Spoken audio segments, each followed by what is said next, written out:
Yeah. Have it your way, baby. And if you want, you can decide that if you get a feeling, baby, ooh, feeling that I feel. Smash that like button, y'all. Won't you come closer, baby, to me, baby? Yeah. Said you already got me right where you want it, baby. I just want to be there. How does it feel? How does it feel, baby? How does it feel? Did it ever cross your mind? How does it feel, baby?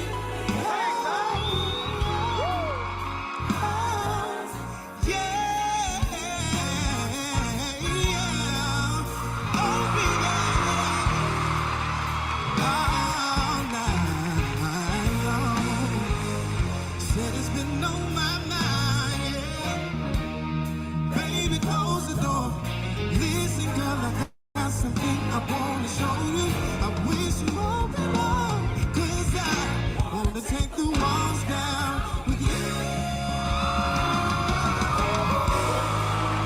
How does it feel, baby? Said I gotta know right now, baby. Do you know what I'm talking about, baby?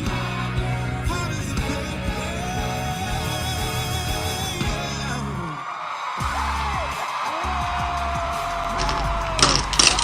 Another day alive, another day free. Why would I wake up trying to be somebody other than me?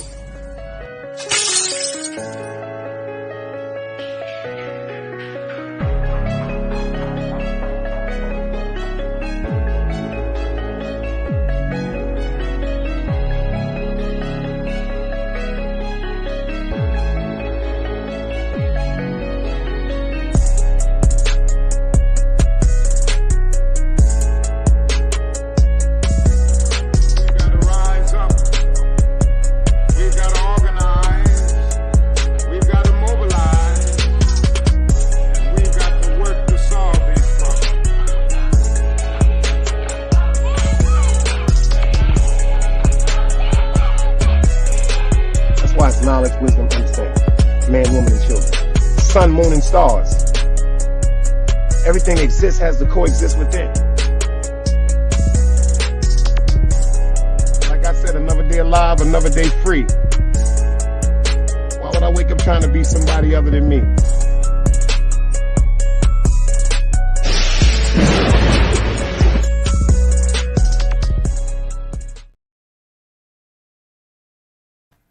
Yo, top of the day to everybody. TGIF, you dig?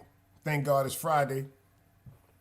Somebody do me a favor and let me see the dice cubes. Let me know that y'all hear me crystal clear if I can start this roll call and send this love out. You dig what I'm saying? Got a few things I want to talk about. Some good content. Good content.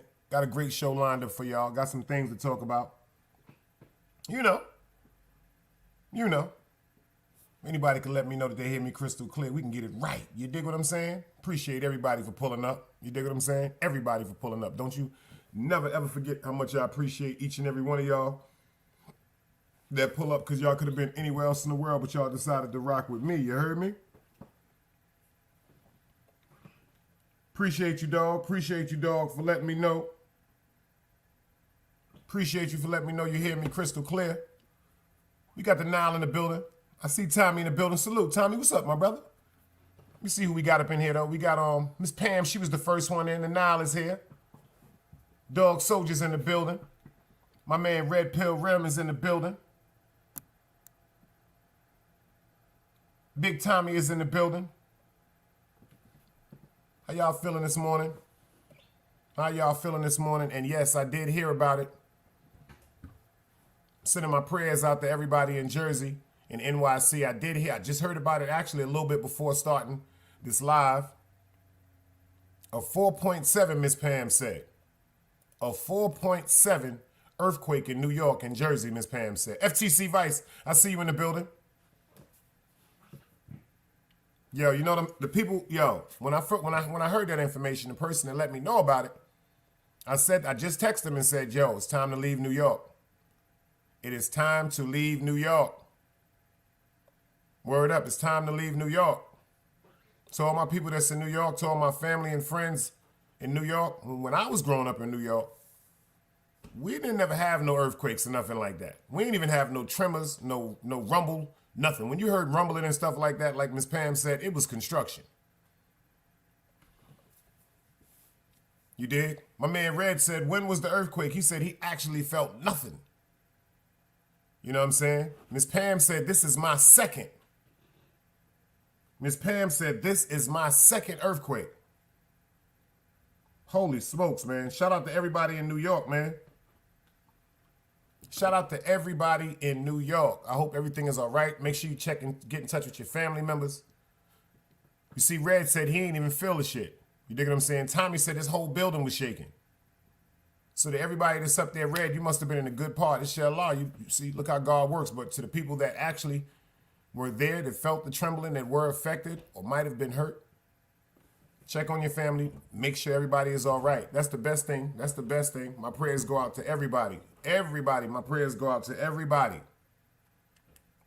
Mount Vernon Raised, I see you in the building. I see you in the building. Put a gun in your hand. We put a gun in your hand. You gunned up. Word up. For some reason, I was watching a replay, and I don't know who did it. I was watching the replay. I seen that a lot of his messages, shout out to Mount Vernon Raised, a lot of his messages was deleted. I'm like, yo, who the fuck did that? But you know what? We ain't got to worry about that no more because he got, he got the gun in his hand. And shout out to my man Red. Excuse me, Red. You had the gun before. You had the gun before, but when I cleaned out, when I made a mistake and pressed the button to exit the top, I cleared everybody that had their wrenches. So Red, you got your gun in your hand too. So shout out to everybody. Red been supporting me from day one. You know what I'm saying? Great conversations. He always pull up and give some great input. You know what I'm saying? And then he put up a riddle the other day, the stones, something about the stones that cry. That shit was crazy. I was looking at it. I just couldn't understand what the shit was saying. It said the stones will cry. Something. That shit was deep. We got my brother FTC Vice in the building. Matter of fact, FTC Wax just asked about you. Shout out to Wax AP. Shout out to the Top Croc. Wax just asked about you, FTC. I told him, I said, you chilling. You got great people around you. You know I'm fucking with you. We locked in, you know what I'm saying? But we still here. That's a fact. I'm talking about a wrench, Red. I know you got a gun. I'm talking about a wrench. El Plaga TV, I see you in the building. He said, I'm in Bridgeport, Connecticut, and we felt it facts. Appreciate you for pulling up in the building, beloved. Don't make it the last time. Oh shit, my man said, what does the wrench mean? What the wrench means is, Mount Vernon, you a shooter. That means even though we don't go through the craziness and the disrespect over here, sometimes, some people do slip into the Garden of Eden. So Red, you dig on Mount Vernon Raised, if you see somebody that come in here with anything disrespectful, vulgar, or harmful, clap their ass. That wrench in your hand, all you got to do is press that button on the person's name, and it'll tell you how much you want to time them out for. You know what I'm saying? If they saying some crazy shit, time them out. Y'all already know the rules. But if they saying some, you know what? Because if they saying some crazy shit, if you want to, give them a couple of times out and then give them an 86,000 seconds. Because 86,000 seconds is 24 hours. That's enough for a person to get their mind straight, to calm down and think about, quote unquote, how they going to conduct themselves. Shout out to China Brim and act accordingly over here, because we ain't nothing but love over here. I don't give a fuck what be going on. Over here, we going to love each other and respect each other. That's all I ask of y'all. Hit the like button.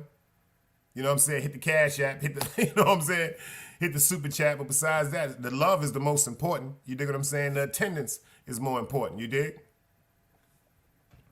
That's just for the people that come in here acting crazy. You dig what I'm saying, Mount? But we don't really go through that. But then again, a lot of new people have been coming in. And some people, when they come from other platforms, other platforms, they allow certain things. Other platforms allow trolls. I don't. We don't do that over here. Number one, to me, let's just get into it for a minute. Anything I want to say, I'm going to say. And I'm going to say it as me, even upon death. I'm not going to go in somebody's chat disguised as Miss Pam. I'm not going to go in somebody's chat disguised as Dog Soldier. I'm not going to go in nobody's chat surprised as Mount Vernon and then be saying bullshit like fuck you and fuck this one and this person that and this person this, because that shit is goofy. That shit is really, really goofy, and that's mental illness. And if people fail to realize why I keep this up, fair YouTube disclaimer. That's just my fair YouTube disclaimer. I kept this up for a reason. I kept this up for a reason. So for the new people that's coming up, you dig? I'm going to go over this with y'all. Yo, Tommy, the shit is so crazy. You see what Tommy said? He said they got a lot of fake accounts of you running around, Dice. But you want to hear something funny? Shout out to the head honcho China Brim, man. Before I get into this work, shout out to the head honcho China Brim and shout out to the elder Zeke Black. They told me, they said, yo, Dice, all jokes aside, you made it, bruh. Now, number one, I done heard people say, Dice, they cloning your name because they hate you. But you got to pay attention to something. Anybody, I don't know if y'all was ever told this, but I'm going to tell you something my father told me a long time ago. This is just real. Hate is really just confused admiration. For you to get up one day and just say you dislike this person, or you hate this person, or you wish harm on this person, or you don't like. It's a difference when you say you don't have a chemistry with someone, and it's a difference when you notice somebody's energy may seem off. But to hate somebody, especially somebody that you don't know, you've never had a conversation with, you've never interacted with, especially in real life. To hate somebody that you don't know, that's just confused admiration, y'all. So like they said, if you don't have no haters, that means you aren't doing something right. To the people that want to use my name and the fake account or whatever, that's on you. Your IP number will be cloned. Anytime I see it, I will come to the chat and I will report it. And the reason why I say I will report it, because a lot of y'all is doing the fake Dice accounts, y'all don't even notice. The minute I get from one of the people that tell me, quote unquote, you're there, I'm going to the chat. And see, I don't even got to disrupt the chat. I don't even have to talk to the moderator or the host. All I got to do is press report.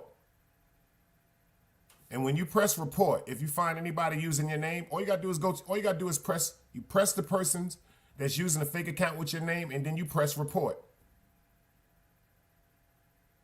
And then it's going to give you a category of things, misinformation.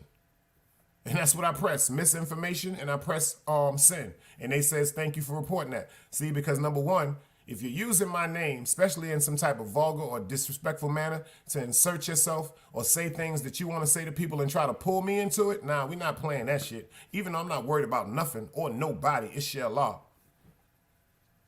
But it is kind of foolish, and that's mental illness. I wouldn't do that to nobody.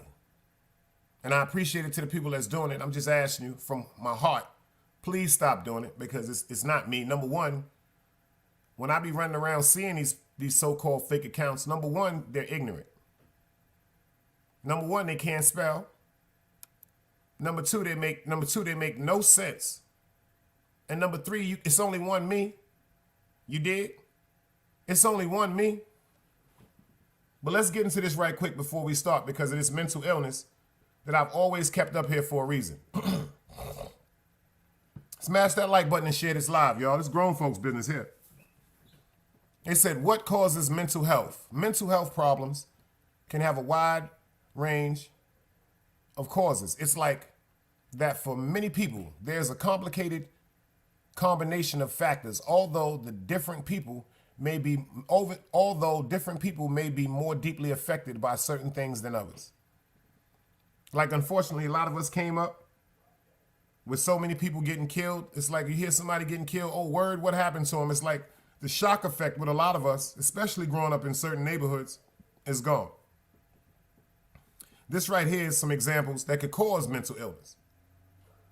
It says, for example, the following factors could potentially result in a period of poor mental health. Check this out. Childhood abuse, trauma or neglect, social isolation or loneliness, experiencing discrimination and stigma, including racism, social disadvantage, poverty or debt, being broke. You know how that is when you ain't got no money. Bereavement, losing someone close to you. We've all buried someone that we care about. Severe or long-term stress, having a long-term physical health condition, unemployment or losing your job, homelessness or poor housing, being a long-term carer for someone. Ain't that's real special right there? That's kind of deep right there.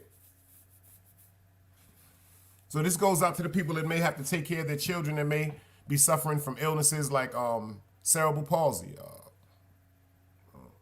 autism,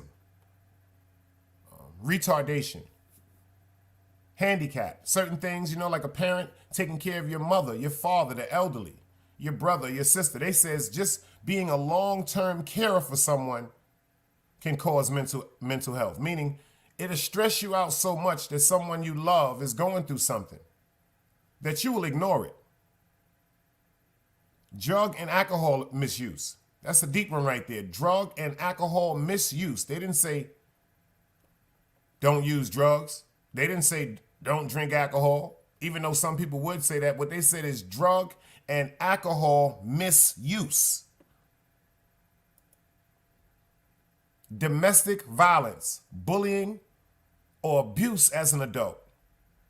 Significant trauma as an adult, such as military combat, being involved in a serious incident in which you feared for your life, or being the victim of a violent crime. Pay attention to that. Significant trauma as an adult, such as military combat, PTSD,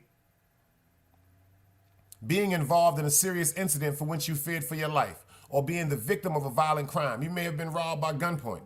You may have been shot. You may have witnessed somebody get killed. You may have been involved in an accident. You may have had to kill somebody. They said the physical causes, for example, a head injury. Check this out. A head injury, a neurological condition such as epilepsy, can have an impact on your behavior and a mood. Meaning, if you get struck in your head, shout out to my man Merck, may he rest in peace. I remember he got hit in the head with a bat. He was in a coma for about 4.5 months. And when he came home, he was never the same. One of the toughest guys in Brooklyn. Rest in peace to Merck. Check it out one more time. They said physical causes, for example, physical things that can happen to you physically that can cause you to have mental illness. For example, a head injury or a neurological condition such as epilepsy can have an impact on your behavior or your mood. It's important to rule out potential physical causes before seeking further treatment for a mental health problem. They say, although lifestyle factors including work, diet, drugs, and a lack of sleep, these all can affect your mental health. If you experience a mental health problem, there are usually other factors as well. That's 15 examples of mental health. Pay attention. These things individually can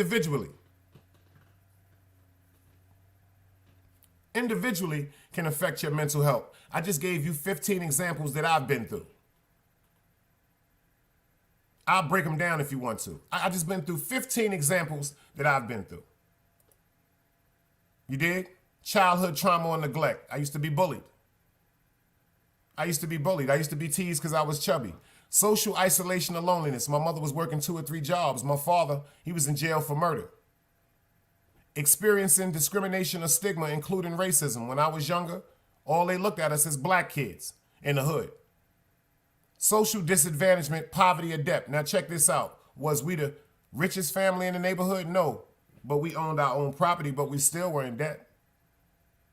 My grandfather and them, they didn't pay that off cash money. They had a mortgage. They had to go to the bank and take a loan. They had to go to work every day to pay off that. Bereavement. I done told y'all how many people I lost. Grandmother, grandfather, father, mother, brother in jail. So many friends that was killed in the street. My girlfriend died. My ex-girlfriend died. Rest in peace to Kimberly Christine Watson. She died in 1991. She had a seizure. I left her house one night, went to check her the next day, greeted by the homicide detective. She had a seizure in her sleep. Severe or long-time stress. All of these things have been bothering me, plus much more things before I even got to my 40s and 50s. Having a long-term physical health condition. I was shot in my stomach. I had a Kolosnik bag. I broke my hip. I got pins in my hip. Unemployment or losing my job. Been through that too. Homelessness or poor housing. Been through that too. See, some people are homeless because they don't have nowhere to go. Some of us chose to be homeless because we didn't want to go to certain things that we didn't want to hear about. Why you doing? Your mother telling you why you doing this, or your family telling you you won't be doing this in their homes, or certain people, if they do give you a place to stay, it's with certain rules and regulations as an adult. So what we do? We choose hotels or to sleep in our cars. Being a long-term carer for someone. My grandfather, he was suffering from dialysis. Diabetes was tearing him up. 3 days out the week, Monday, Wednesday, and Friday, he had to go to a dialysis machine and sit on the machine for 2 hours to purify his blood. I used to have to sit out there and help him on that Accessaride van in New York, and then I made sure I was there when he came home. The way I used to watch him tear up, because number one, he was weak.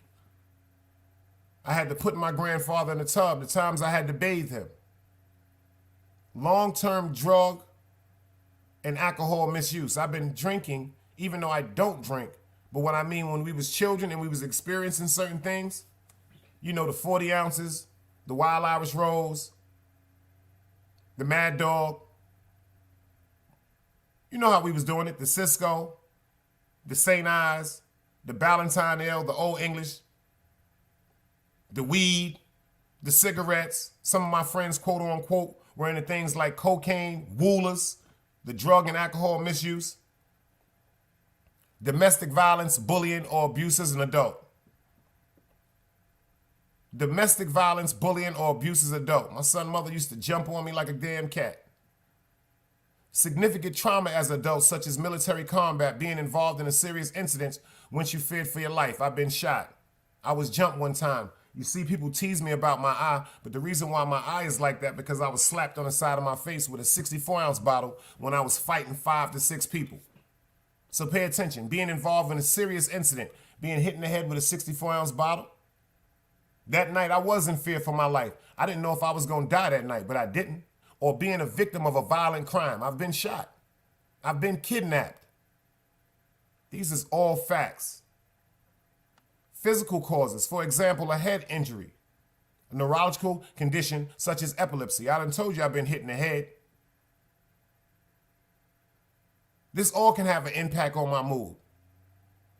Think about it. Diet, drugs, lack of sleep. You know how we used to do it, y'all. Hugging the block.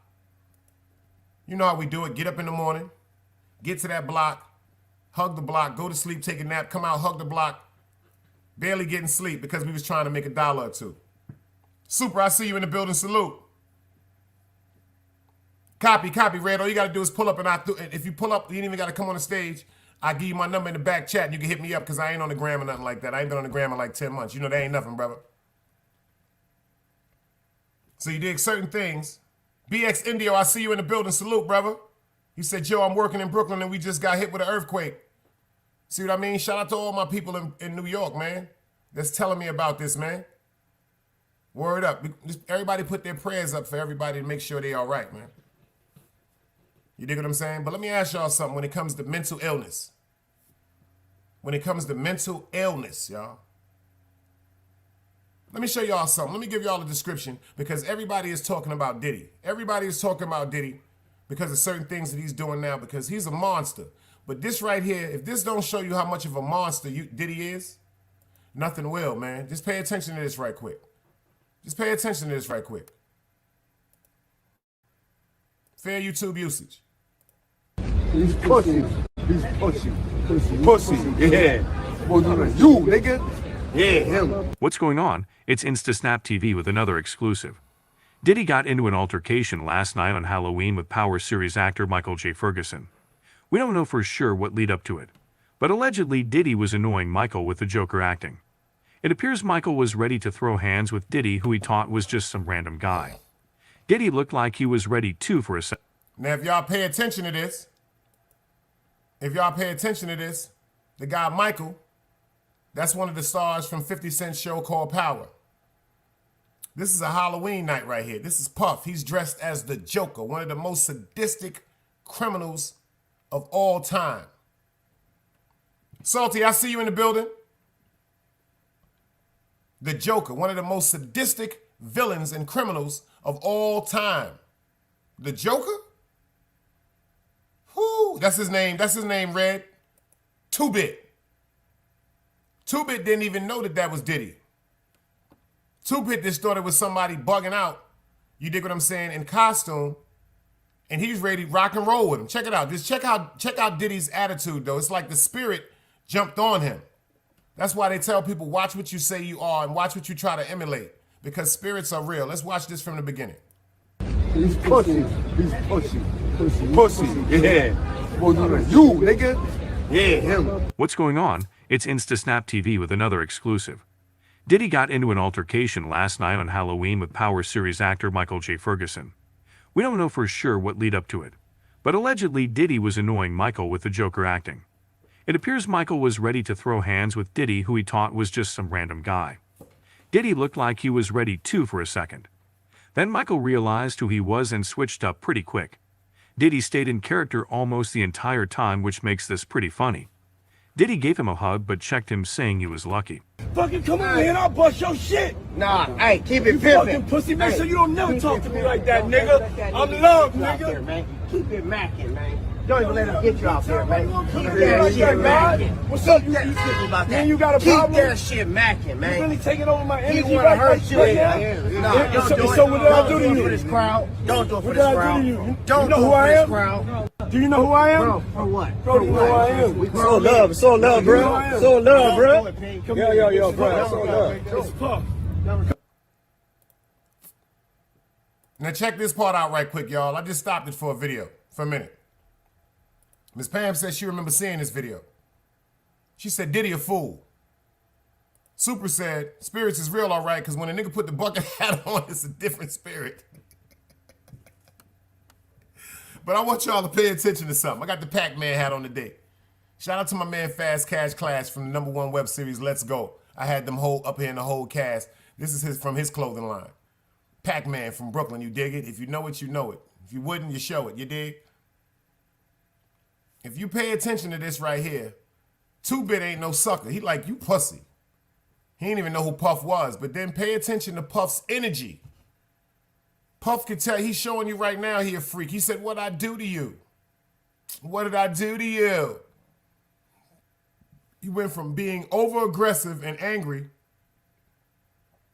to suggesting that Two-Bit come to an after party with him. Pay attention to Puff Daddy words. You have the right to remain silent. Anything you say can and will be used against you in a court of law.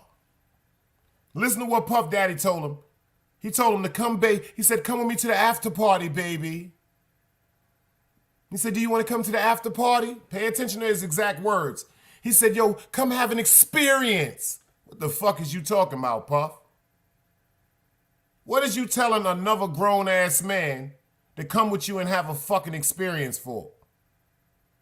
Point guard, I see you in the building, salute. Pay attention to this, y'all. This shit is weird, man. This shit is weird. Come here, give me a hug, though. You lucky, though, nigga. He went from wanting to fight him to talking about, give me a hug, give me a hug. You lucky, though, nigga. Check him out. You know who I am? It's all love. It's all love, bro. It's all love, bro. Yo, bro. It's all love. It's Puff.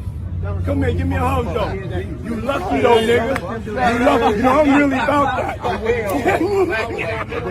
But I love you. And we're together. We're stronger together. Now, if you pay attention, right now, that's the take that Diddy. The diddler diddly's coming out now. He's getting an erection. Pause.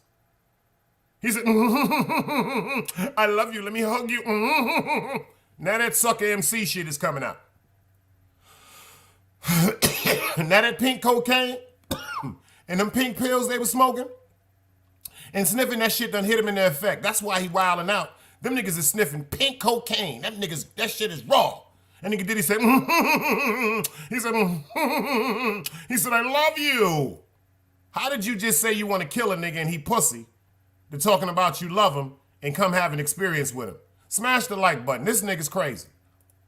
Come to the after party and change your vibration. Yeah, change your vibration. Change your vibration. When you see your brother, you... As you can see, Diddy said What the fuck are you talking about, Diddy? Diddy, what the fuck are you talking about? Yo, let me tell you something to any one of y'all niggas. If you ever see me somewhere, we bump into each other in the street, and you tell me some shit about, yo, what up, Big Dice? Give me a hug, come with me to a party, let me change your vibration. I'm gonna try to knock one of you niggas the fuck out. I ain't gonna front. Ain't no man better tell me he want me to go nowhere with him to change no vibration. That ain't what you be saying to no man. That sound like some Snoop Dogg shit. Sexual seduction, ho. Sexual seduction. You don't do that. You don't do that. You don't tell no man you want to change his vibration. The fuck is wrong with these niggas, bruh? I'm dead ass serious, man. Like I told y'all, and I said this about Meek Mills and them and Puff before they said all that shit. I been told y'all niggas, allegedly, my opinion only, Meek Mill, Puff, Khaled, all them niggas is taking cock mouth sandwiches. You know why? Because when they be going to them Rock Nation brunches, them niggas don't be having no shirts on. And I'm telling y'all right now, don't you never invite me to no fucking party. Don't y'all never invite me to no party where y'all are gonna be walking around with your shirts off. Cause I'm not gonna feel comfortable. I'm not gonna feel comfortable. The minute I get up in there and I'll be like, oh shit, what up, y'all? You know what I'm saying? Boom, boom, boom, boom, boom, boom, boom.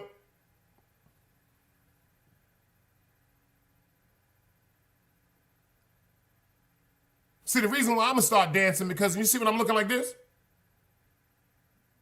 Remember, I was because I got my head down.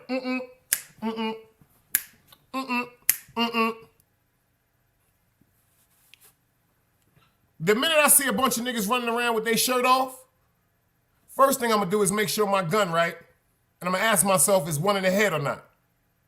Now I wanna know if I got one in the head. Usually it's one in the head, but if I have that glizzy on me, sometimes I don't have one in the head because ain't no safety on it. But you dig? The first thing I'm gonna say is, yo, I'm out of here, boy. Yo, where you going, Dice? Yo, word to mother, you ain't even gotta help me to the door. Don't touch me. I don't want no pound. Man, check this. Matter of fact, I'm about to block you in my number, man. I'm about to block you in my phone. Matter of fact, I'm about to change my number now, man.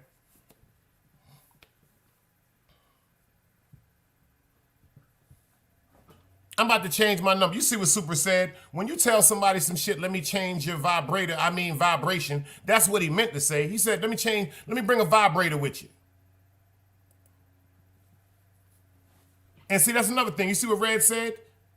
Your gun, Diddy having that checked at the door. So Big Dice ain't going, Red. See, because I'm from the days of the Cowboys. If you pay attention back in the days when you seen a Western, everybody had a motherfucking gun. I think we should go back to that. Remember, everybody walked in the bar, in the saloon, everybody had their gun. A nigga pull his gun, you get to pull your gun. A nigga tell you draw your gun in front of a witness, you got the right to kill him. You dig? But you notice all them niggas had shirts on. Ain't no cowboys was walking around without no shirts on. And I ain't hear one cowboy member ever say, yo, let me change your vibration. I ain't never heard no shit like that. But that's what Diddy said. So I don't go to spots like that, my nigga. Let me tell you something. At a pool party, I'm gonna have a shirt on. I wear a shirt to the beach.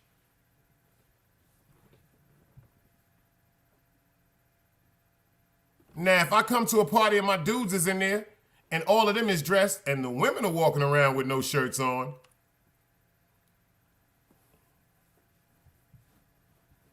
if the women ain't got,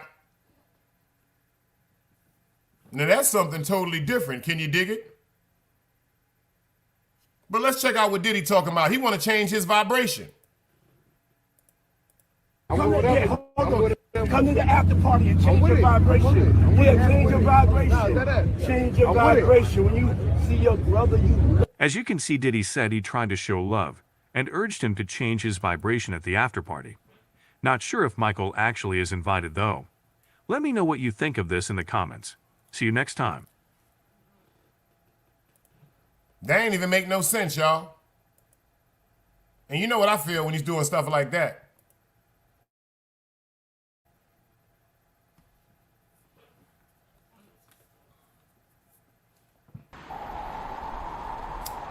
You can't play both sides, you niggas gotta choose. Niggas out here being tough until they make the news. Mama said her son ain't hurt nobody. The streets said her son was catching plenty bodies. If you accept these charges, then please hold. In every hood, it was a nigga that was tough, but he still told. Like, what I gotta do to make you niggas rhyme?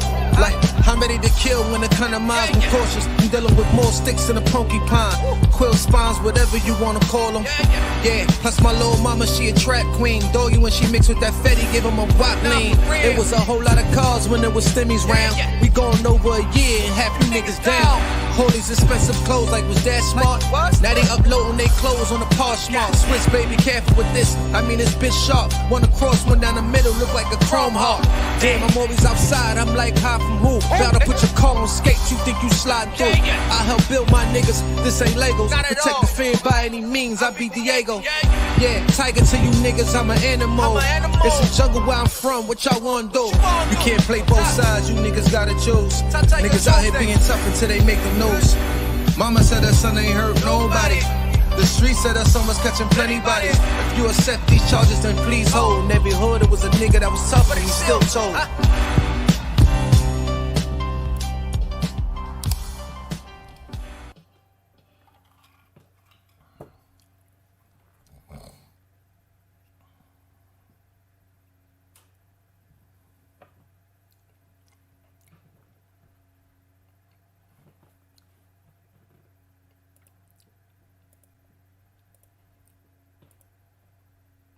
Super said, hey, yo, Dice.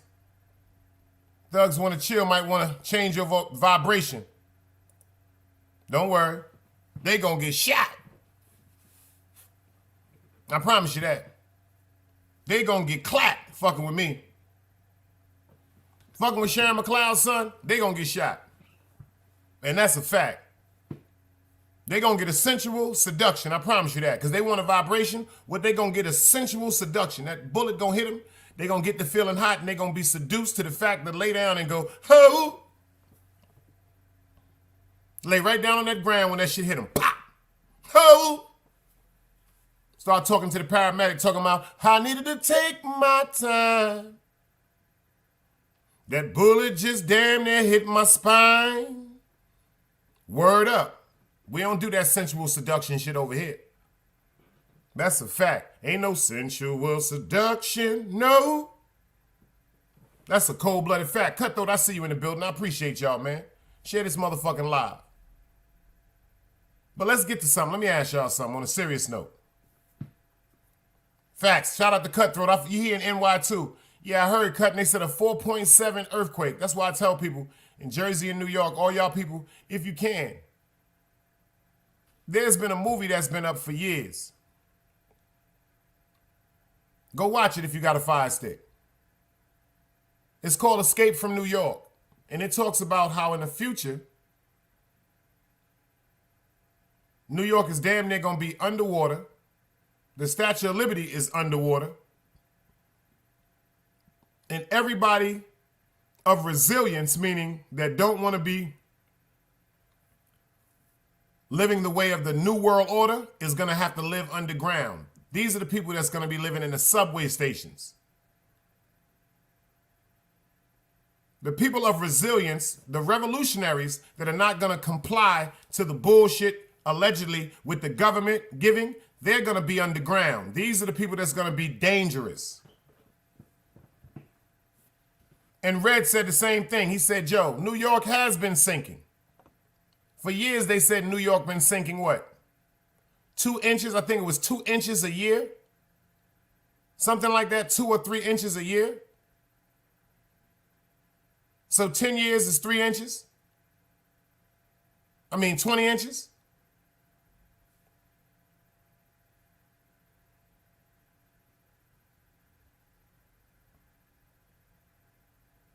$40 inches is 20 years. 60, what?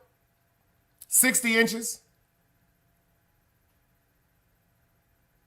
60 years, that's a lot. That's a lot over the time.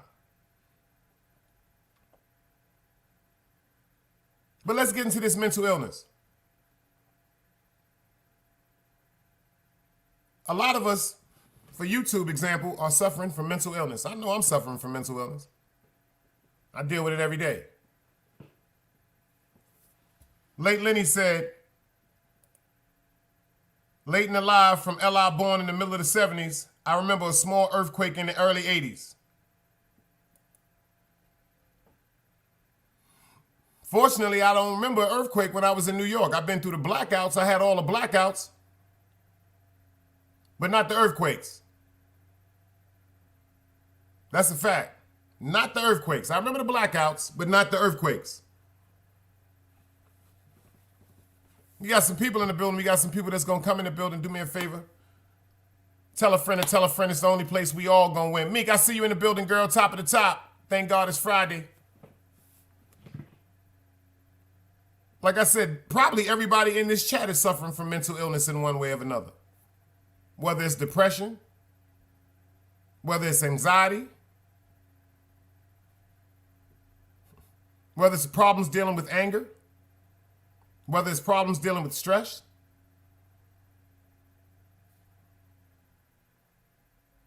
You can tell by the way certain people go through certain things continuously on YouTube. You can tell what's going on really in their life. Shit, I've been shot. I've been stabbed. Like I told you, I've been kidnapped. Everything that's been done to me, I've done. Allegedly, educational purposes. Everything, and that shit is fucked up.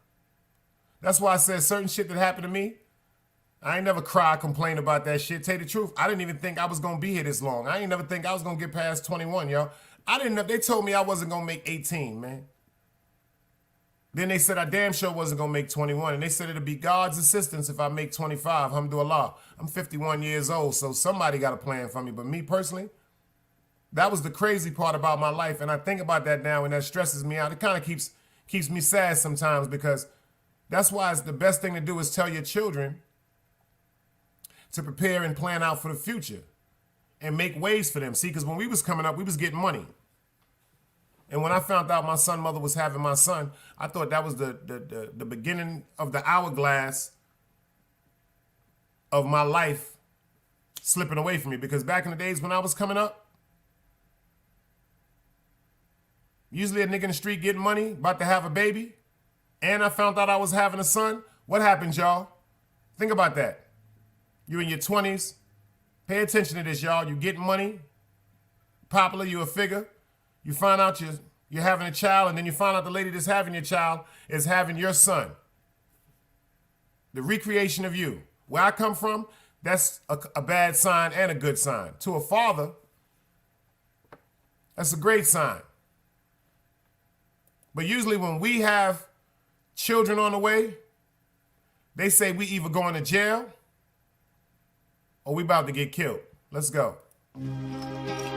Another day alive, another day free. Why would I wake up trying to be somebody other than me?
It's knowledge, wisdom, understanding. Man, woman, and children.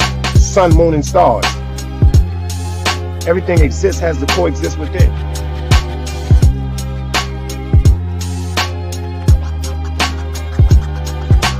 Like I said, another day alive, another day free. Why would I wake up trying to be somebody other than me? We got Artist Morrison in the building. Yeah! Facts, Artist said the same thing, y'all. Shout out there. I see Artist. I just told y'all, everybody that was telling me this earlier, He said, yo, Dice, we just had an earthquake in New York. That shit is crazy. It's the sign of the times. Yo, artist, I just told Miss Pam, I just told everybody that was telling about I said, Joe, I just said this shit to everybody in here. To my good people, get the fuck out of New York and Jersey if you can. I just told Cutthroat that. Yo, Meek, I'm telling you, if y'all can get away from New York, try to, because one of the oldest movies in the world, Escape from New York, it's like the shit is so scary. I think that was in 84 or 86. And look what's happening. That's why I say stay on your children about preparing for the future, and keep them streets away from them. Because you know why? After a certain while, the shootouts, the going to jail, the alluring police. So all the real fellas in here, if y'all hear what I'm saying, let me put the dice cubes up. How many of the real fellas in here that was outside really thought they was going to get past 21 or 25? I was outside selling crack, heroin, robbing niggas. Taking some of the most crazy risks in the world as a child. They say that you can drink at 21, but you're not really grown until you experience life. We kids running around with guns, shootouts, robberies, selling drugs, risking our life every day, going out of town, posting up in people's neighborhoods, not even understanding we're walking into a fucking trap. That's why the United States lost that war when they had when they went to Vietnam. When they went into the jungle, do you notice what happened when the United States government walked into that jungle at the Vietnamese War? They destroyed them. They destroyed them. The Vietnam, they had airplanes and they had people in them jungles that grew up in them jungles. So when the United States government was in the jungle, they all had to be on point. Look at the movie Dead Presidents. Yeah, Art said it was in New York and Jersey too, a 4.7.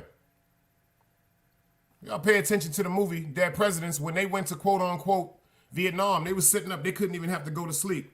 They was getting tore up there. Word up. That's a fact. That's a fact. That's the movie right there, dog. Kirk Russell in the movie. That's the man name I remember. Kirk Russell. He got a patch on his eye, y'all. Shit is crazy. But I put my prayers out to everybody in New York and Jersey, wherever, in Connecticut also. Upstate New York, because they said they felt it also. Everybody in here, shout out to El Plaga. He said he felt it up. Yo, everybody in here, yo, be safe. Be safe. And like I said, keep your kids focused on going to school. Shout out to Dog Soldier. Yesterday, I laughed so hard. I was watching Dog. Him and his son was in the truck. His son said, do I listen to Kodak Black? He said, absolutely not. Dog Soldier started saying certain rappers. His son was like, absolutely not. He said, when we get in this truck, it's old school. Dog said, but I do let him listen to a Lil Waiter, y'all. I started to say, yo, don't forget to close the door, my youth, but they was in the truck. I started to type that shit in when he went to the store. Don't forget to close the door, my youth. We got Gold Brown, Day One, A1 in the building. He said, Vietnam was about that dope, man. They got them lean on me. When we're not strong, I'm gonna leave. That's a fact.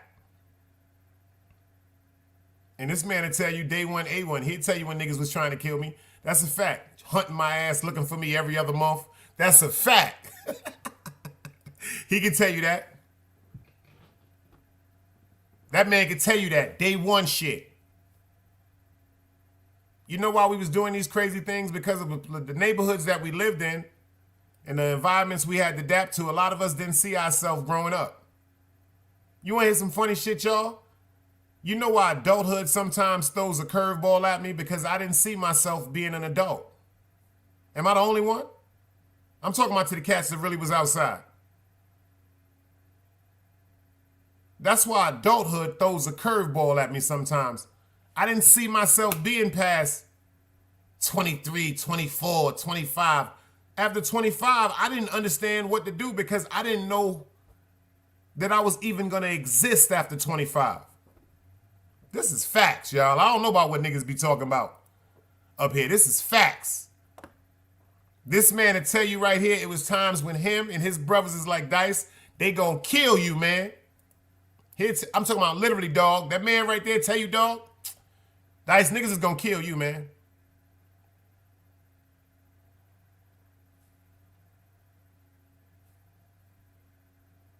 Shit, it was times I would rather be killed than be in the neighborhood and notice my pops is smoking crack. My pops is cheating on people in the motherfucking, cheating on my moms with people in the neighborhood, not because he's a deadbeat, not because he's a sucker, because his spirit is gone. I used to watch my moms go to Sterling Place and pay $50 for doctor's notes for my father wouldn't lose his job. My uncle was getting money, one of the heroin kingpins. He fell to heroin. Grandmother slipped to Kings County Hospital. She hurt herself. Grandfather, he got older. Sometimes you don't want to be around no shit like that. That's the life of a real official child, especially of a male coming up in Brooklyn. I don't know about nowhere else, but I can tell you a thing or two about Brooklyn, New York. That's why I want to say, I want to talk about this, and I want to do this Gary Green show today, and it's called Lifers that are on death row, but they suffering from mental illness. Let me ask something to everybody in here. Seriously, on some real shit. You seen in the description what I said. If a person commits a crime, a criminal offense, whether it's something as minor as taking a pack of gum, a Snicker bar, a bag of potato chips, or as major as murder, rape, pedophilia, some sadistic shit. Let me ask you a question.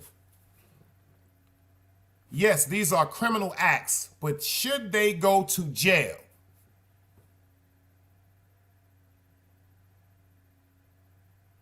Seriously. A deformity. I'm talking about people that have a deformity of their mental brain, suffering from mental illness, diagnosed schizophrenia, all type of things.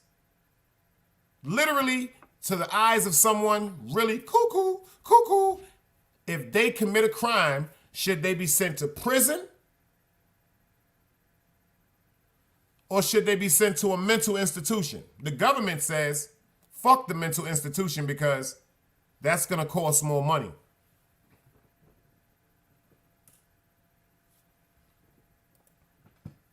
You heard it. That's the Brooklyn way, baby. If it ain't going to make you, it's going to break you, it's going to make you.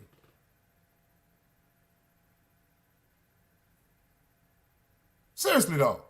Mental illness, y'all. The bug part is, I'm going to say some shit and y'all may look at me like I'm crazy. A lot of y'all might not want to admit it, but I've heard voices. A lot of y'all might not want to admit it, but I've heard voices.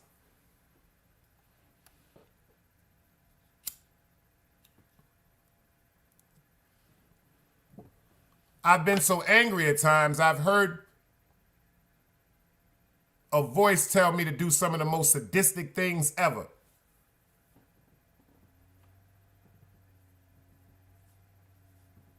Seriously. I ain't got no reason to cap. Then I've heard other voices say, but what about your mother? Always a queen, I see you. She in New York too. Bacardi Artie and everybody in here told us about the earthquake, so everybody out there, y'all, I'm sending my prayers.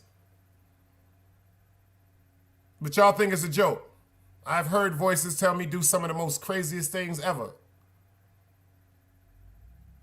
Then I've heard voices tell me, what about your mother? What about your family? This is before my son. And then after my son, I've heard voices say, but what about your son? Who's going to raise him? If you're not there for him, if you're in jail, or if you're gone, who's going to... What if somebody... Am I the only person that went through that?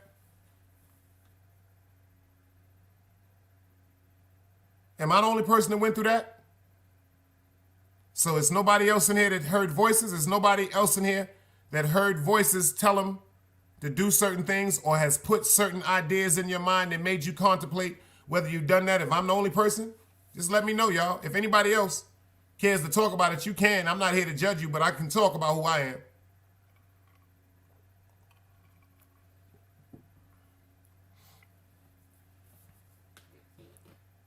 But some people say that's insanity.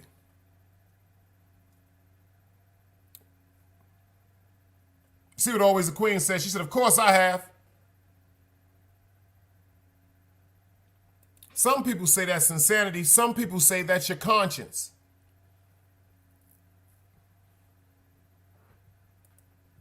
Super says, sometimes I get so angry at somebody or something will happen, I find myself thinking out loud and it's like I'm talking to someone who wasn't there.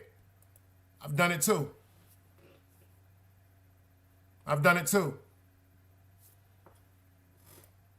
Same thing, because I'm so used to keeping everything inside and not venting. I've done it too. I've done it too. I have done it too. But that's your conscience. But see, when a person is suffering from mental illness, when they do certain things that may be clinically proven as abnormal, their conscience don't tell them to stop. Their conscience tell them to go. Some people are so mentally destroyed, killing them gives them an orgasm. Getting from New York to another state, educational purposes, with drugs without being arrested by the police is an excitement that I can't even put in words. You on the road with life in the car. You ain't even got no license.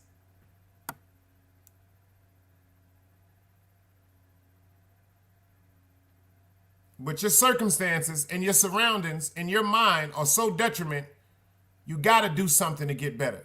You got to do something to get you and your family out of this.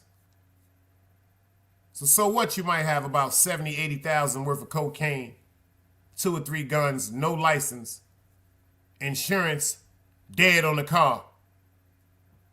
But you got money and you're going to go to that town where you know that motherfucking coke is going $100, $150 a gram.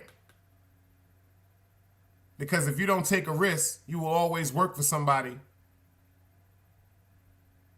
that wasn't afraid to.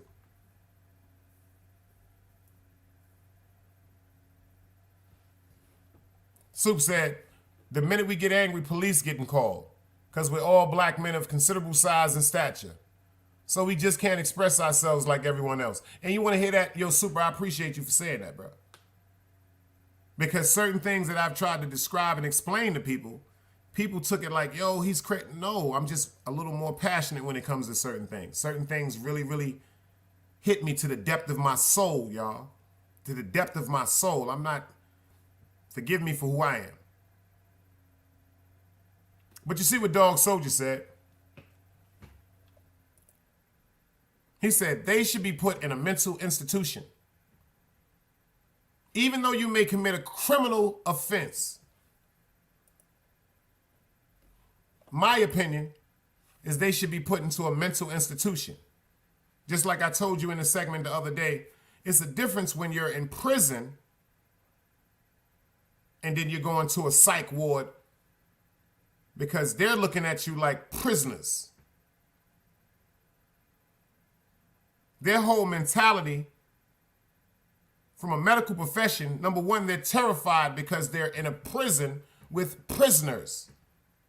Just the minor fact of evaluating you is terrifying. So they can't even be completely who they are. As opposed to if you're going to a mental institution or a psychiatrist,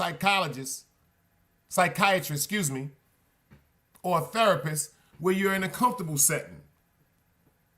Where the therapist and the psychologist is trying to make you feel as comfortable as you can and relaxed as you can for y'all can have a great session as opposed to being in prison, going through certain things, being administrated meds, and being talked to like a prisoner, and then putting you in a more and more paranoid state. That's not helping nobody. Because if you don't have your whole mental capacity and you really don't know what's going on, wouldn't you be scared? Anybody in here ever saw Oz?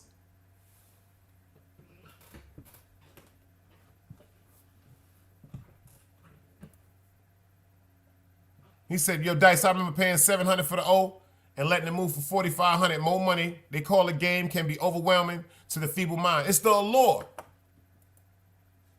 It's the allure. A-L-L-U-R-E. It's the allure of the game and the allure of the fame. It's one of Jay-Z's biggest songs. Okay, my man Red said he's seen Oz. Anybody else seen Oz? Let me give y'all a perfect analogy for this right here before we get into this work. Oz, y'all know it was based on people going to jail. Anybody remember the character called O'Reilly? The Irish dude that was getting money. He ain't no sucker. He's a survivalist. He was connected to the mob too, but he wasn't in the mob. His name was O'Reilly. See if y'all remember O'Reilly. He had the red hair.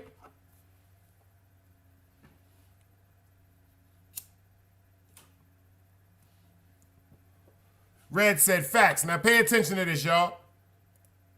O'Reilly had a younger brother that was suffering from mental illness, and his name was Serial. Lenny Lady said, I remember this.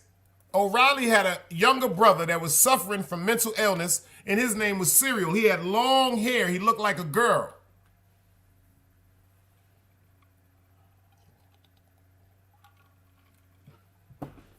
That's a fact, Dog Soldier. That's a fact. Now remember, he got arrested and he got brought to Oz. When I saw that, y'all, I felt bad.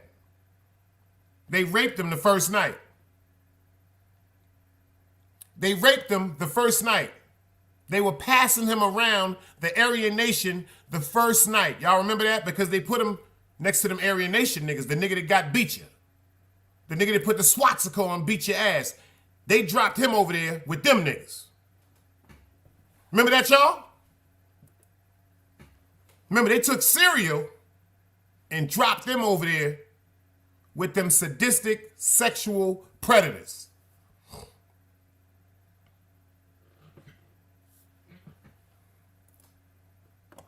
Remember the next day his brother saw him. He was like, what's wrong with you? He said, them guys right there made me do some things.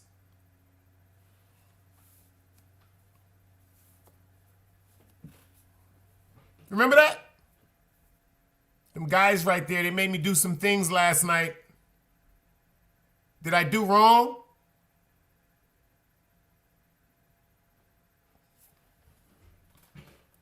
Remember that?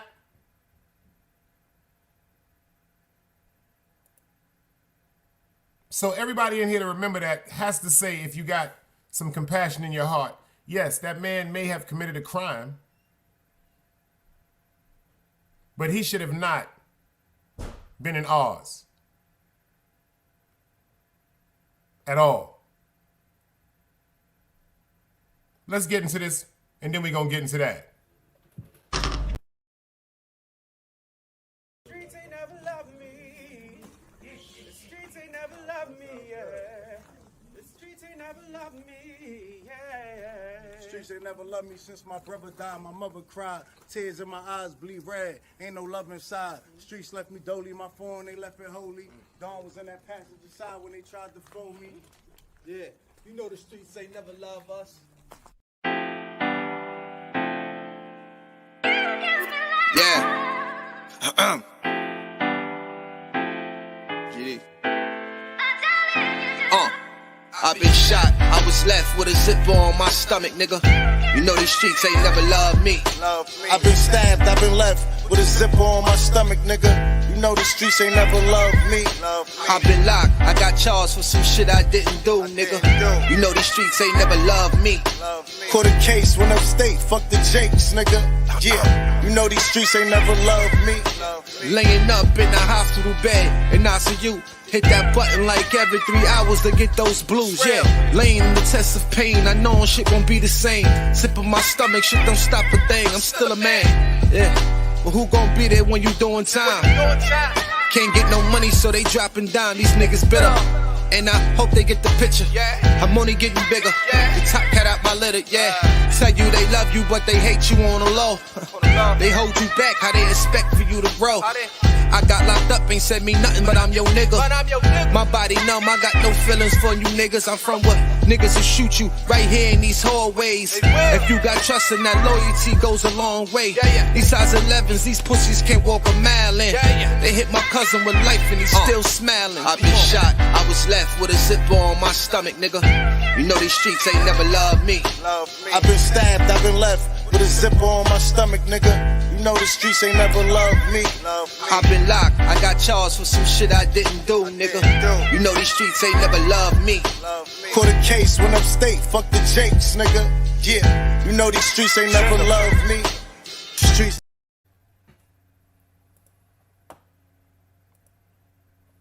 Now pay attention to that. Yo, if he was, yo, Super, if you was in Queens, you saw Jaffe, I'm telling you, he outside.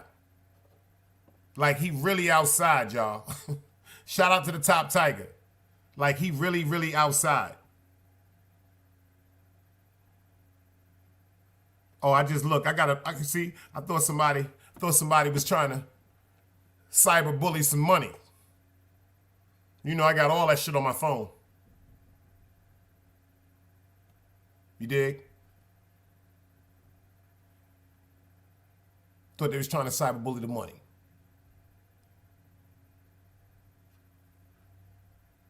But it was just StreamYard telling me they took the $25, y'all, from my Cash App.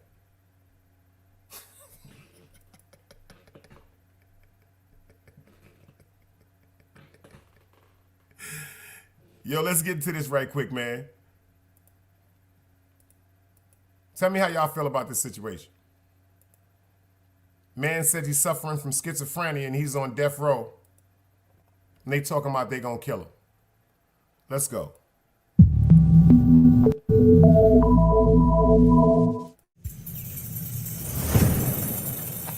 After the murders, you stated that you were hearing voices. Yeah, I did. When he got to the chapter that said, if your right eye offend thee, cast it from yourself, he plucked his eye out. In both Gary Green and Andre Thomas's cases, they've killed their partners and children. And so people look at this and they say, I mean, this was just jealousy. That's the easy answer.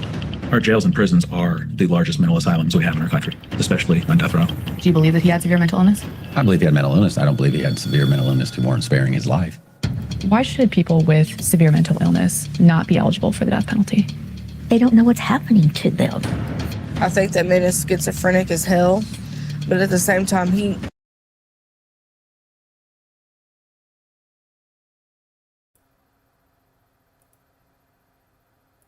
Pay attention to this, y'all. This man is in jail for murdering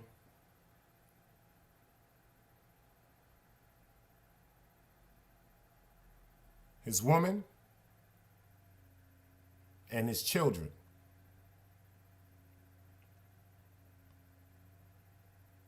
Something in his mind told him that this world was evil. And he thought that, quote unquote, he was doing the best thing to protect his family.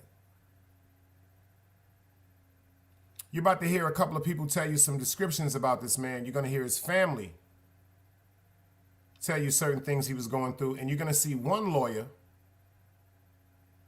that's trying to advocate that maybe they made a mistake by putting him on death row because he's up for execution. You're going to hear one lawyer saying that maybe his case needs to be reevaluated and he might need to be sent to a mental asylum, as opposed to another lawyer of a different ethnicity. And it seems like he has a demeanor to him where he's just, I'm just going to say it, he seems racist. My opinion, Fair disclaimer. He seems like a racist fucking pig, y'all. He seems like a racist pig. And the reason why I say that is I want you to pay attention, because when the reporter that's doing the story asks him a simple question, she says, well, we have documentation stipulating that the man is mentally certain things you can't deny it. There's something wrong.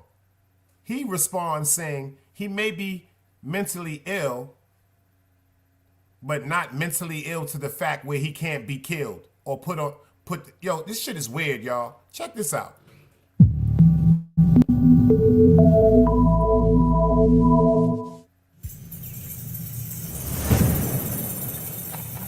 After the murders, you stated that you were hearing voices. Yeah, I did. When he got to the chapter that said, if your right eye offend thee, cast it from yourself, he plucked his eye out. In both Gary Green and Andre Thomas's cases, they killed their partners and children. And so people look at this and they say, I mean, this was just jealousy. That's the easy answer. Our jails and prisons are the largest mental asylums we have in our country, especially on death row. Do you believe that he had severe mental illness? I believe he had mental illness. I don't believe he had severe mental illness to warrant sparing his life. Why should people with severe mental illness? Did y'all hear that? He said, I agree that he has severe mental illness. He said, but I don't agree that he has severe mental illness to the fact where it should spare his life. I want y'all to pay attention to the excitement in his face. I want y'all to pay attention to the excitement in his racial face. I'm not here to be saying that maybe this man shouldn't be in a mental asylum. I'm not saying that, but I'm here to say maybe we should pay attention to this story right here. This one story here to think about so many other people suffering from mental illness that are incarcerated. They don't have nobody to speak up for them. Look how excited this person looked. And down here in the South, I learned this when I moved to the South. I never understood what that meant when I was in Brooklyn, when they say, oh, that's a cracker. Because, you know, up top, they'd be like, oh, that's a white boy. Hey, cool white boy. Down here, the definition of, when you hear this, this their opinion, this is the description that they taught me. When you say the word cracker in the South, that's them dudes that the back of their neck is red and their skin is peeling. The skin is peeling in the back of their neck, y'all. That skin is peeling in the back of their neck. That sun is tearing their ass up because they don't have no melanin at all. And they smile, and when they get upset, when you know their racist side is being activated, it's just like a woman in a joking form, when her nipples get erect. It's a certain excitement, like when a woman is excited to see her man or something. Oh shit, daddy, there you go. Her nipples may get erect. You dig what I'm saying? Or the breeze or something.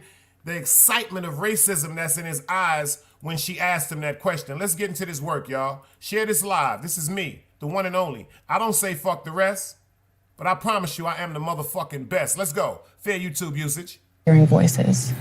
Yeah, I did. When he got to the chapter that said, if your right eye offend thee, cast it from yourself, he plucked his eye out. In both Gary Green and Andre Thomas's cases, they killed their partners and children. Pardon me for stopping that, y'all.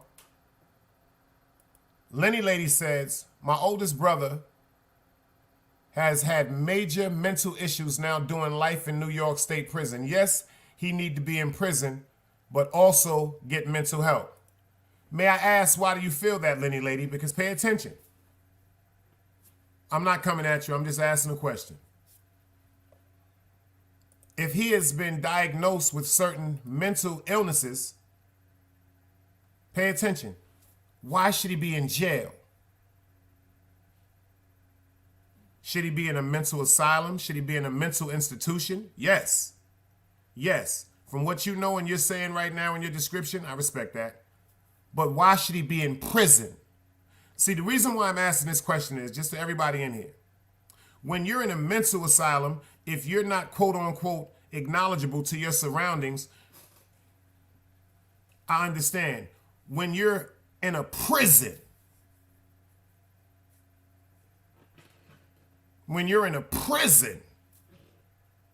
it's an eerie feeling about a prison. It's an eerie feeling, it's an eerie smell about a prison, y'all. I wouldn't wish it on an enemy. That's why I'd never be a rat. It's two things I never wish on nobody. That's death or prison. Pay attention to what she said. He's very violent. Lenny lady, do you know what I can tell you about your brother? Respectfully? It's either one or two things that was done to him as a child. He was sexually abused or he was physically abused. They said 83 to 87% of the men that are incarcerated in jail at one time or another have been sexually abused, and they are holding in anger and resentment and depression for the number one factor that they feel as though they don't know how to express to people. Like some women, unfortunately, and shout out to everybody that's been violated sexually, some women have been sexually assaulted and they won't tell nobody. They haven't told nobody. Might have been from a coach, might have been from a teacher, might have been from an uncle, might have been from a brother, might have been from a father. The hurt and the shame and the recall of the conversation about it will make people suppress things. Violence comes from pain. It was times when I used to walk around, y'all, and just punch people in their fucking face and dig in their pockets.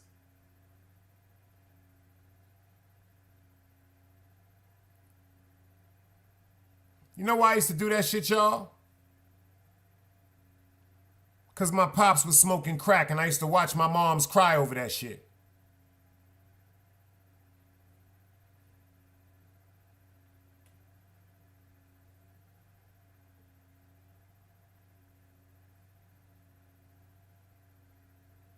You know I used to run around punching people in the face and robbing people and catching wreck and all that? Because I didn't want to ask my moms for certain things like the new pair of Jordans, the new Ewings. You know, my moms wanted to cook and stuff like that. I didn't want to tell her how I wanted to go to the Chinese restaurant. Or I wanted to go to Beefsteak Charlie's. Or I wanted to go on the bus and go to Nathan's in Kings Plaza. Because I was angry. I was angry because I felt as though, why did God do this to us? Why did God do this to me? Why do my moms got to work 2 and 3 jobs? Why is my pop smoking crack? Why is my uncle, one of my superheroes, addicted to heroin? Why is my grandmother and grandfather suffering from pain? Can barely get around. Why is my grandfather why he got diabetes? Why did my grandmother slip and fall in Kings County Hospital? Yeah, she got some money for it. That's why I was running around bugging.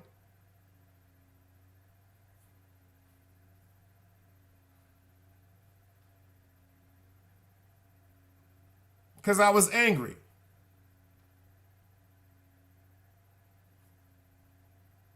And my mom's kept me fly. But keeping me fly meant taking something away from her. See, I don't know about how people's relationships are with their mothers, but I'm going to tell you something about mine. My mother took away from herself to make sure that I stayed fly. These is facts. These is facts. I was wearing Pierre Cardin corduroys and Calvin Klein corduroys. I was wearing shit that niggas didn't talk about. I was wearing Saks Fifth Avenue leather jackets, you heard? When a lot of niggas was running around, let me tell you a story one time. Let me tell you how fucking unappreciative I was one time. I know my mother laughing at me right now for this. You ready for this? I'm about 11 years old. The jacket that the older guys was wearing, it was the elephant skin goose. Anybody remember the elephant skin gooses? They got a new model of it right now, but it ain't like the official ones back in the days. It was the elephant skin gooses. So the elephant skin gooses on Delancey Street, them shits was like about maybe anywhere between back then, $175. Some places $200 depending on the color and the fur that was on the collar. See, back when I was 11 years old, $175 was a lot of motherfucking money.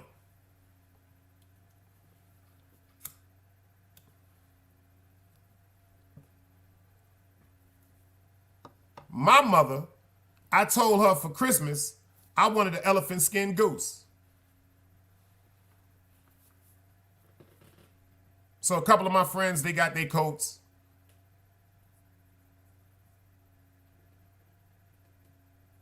My mom's didn't get me the elephant skin goose. My mother bought me a burgundy. Check this out, y'all.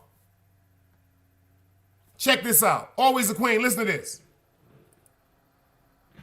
Because remember, y'all, my mother was working in Abraham and First, my mother was working in Orbax as an intern. Then she was working in Gimbel's because she went to the High School of Fashion Industries and the college. Then she worked at Abraham and Stripes downtown. Her boss, Mrs. Alelia Banks, she got promoted to a job in Saks Fifth Avenue because she was an investment buyer for Saks Fifth Avenue. My mother told Mrs. Banks, may she rest in peace, Alelia Banks said, if y'all not letting me take Sharon with me, my mother's boss told Saks Fifth Avenue, excuse me, if I can't bring the intern that was with me in A&S, I turn the job down.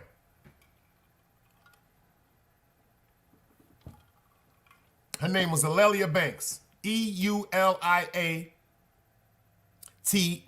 Alelia Banks.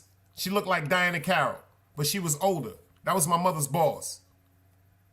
This is the first lady I seen with Louis Vuitton pen holders, like with the gold pens with the black shit on her table. She had the Louis Vuitton brass. I can't make this shit up. First black woman I saw with Louis Vuitton luggages. I'm talking about Louis Vuitton luggage.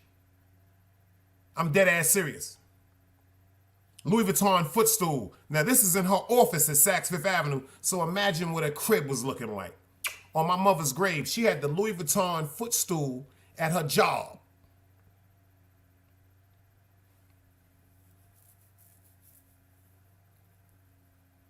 My mother bought me a motorcycle. It was burgundy. It was called Motorcycle Trend. It was a Motorcycle Trend leather jacket. Pay attention. It was a Motorcycle Trend because it had a snap on the neck, because it resembled the members only cloth jackets back in the days. To some of the people that know about the members only, it resembled one of them, but it was leather and it had the snap in the front. Yo, always a queen. I'm so motherfucking disgusted that my moms didn't get me no elephant skin goose. My friends was laughing at me. A couple of the girls at the school was like, I like your jacket, Damon, but a couple of the dudes that had their elephant skins, they wasn't laughing at the fact of the jacket. They was laughing at the fact that they had elephant skin gooses and I didn't. So they like, aha, Damon ain't getting no elephant skin goose. My mama got me one. I never forget being upset with my mother, getting mad, talking about, I don't want this jacket. Why did you get me this jacket? All my friends is laughing at me. My mother said, nigga, do you know how much that goddamn coat costs?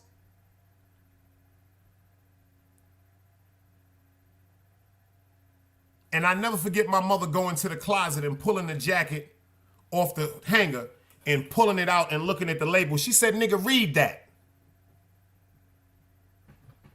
Post, I see you in the building. My man Mount Vernon said he had it in black. You heard what you said, Red? You must have knew my moms. You must have knew my mom. See, you got me on my shit. Why you ain't tell me you knew my moms? Now you about to go into timeout for 10 seconds. I told you I got my phone. You know I do it. You know I do it. That's love over here.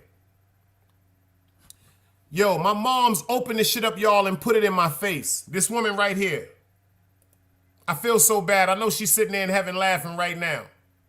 This woman right here, it hurt her so bad the way I spoke to her, y'all. She said, nigga, can you read that? She said, read that, nigga. That's right, Super.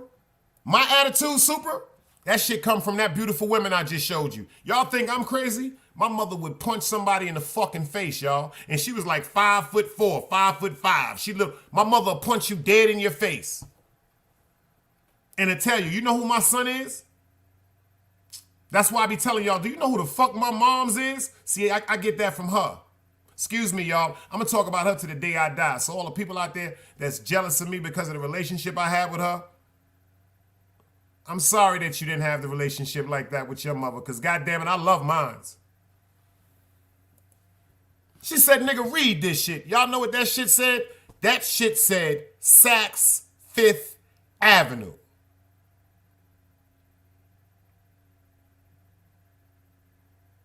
That shit said Saks Fifth Avenue. That shit didn't say Pierre Cardin. That shit didn't say Wrangler. That shit didn't say Gloria Vanderbilt. That shit didn't say Calvin Klein. That shit didn't say Claiborne.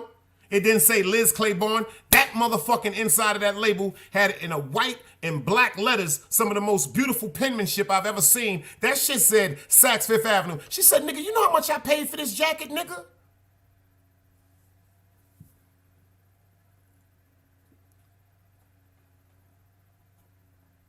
And went and got the fucking receipt.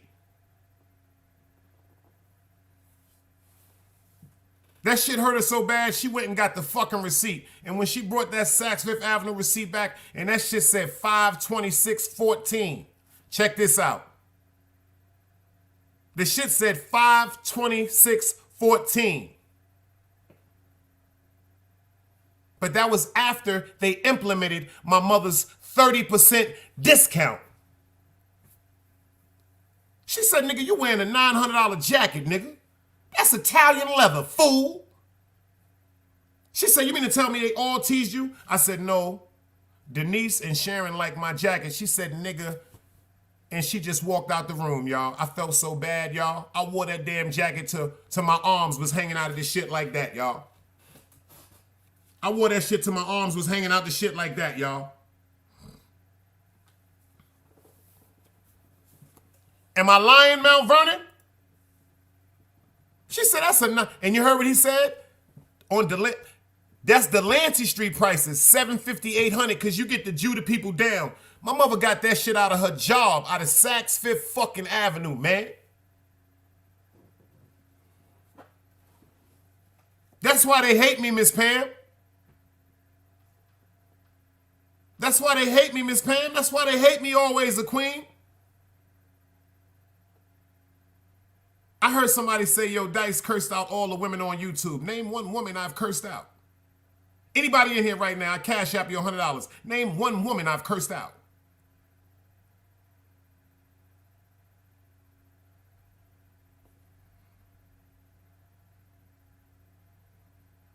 A woman and a female is two different things. I just showed y'all that on the show the other day. Did y'all catch it? It's called just because you are a female does not mean you're a woman. Always the queen is a woman. Miss Pam is a woman. Lady Keisha is a woman. Clarice Bradley is a woman. Posa, Miss Kiss My Stack that's in the building. That's a woman. These are women. Just because you have a penis does not mean you're a man.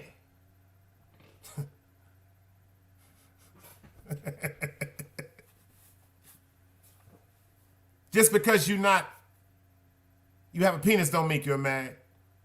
Anybody could be a daddy. Let me see you be a father. Anybody could be a father, excuse me. Let me see you be a daddy. Anybody can give birth. Billy goats can give birth.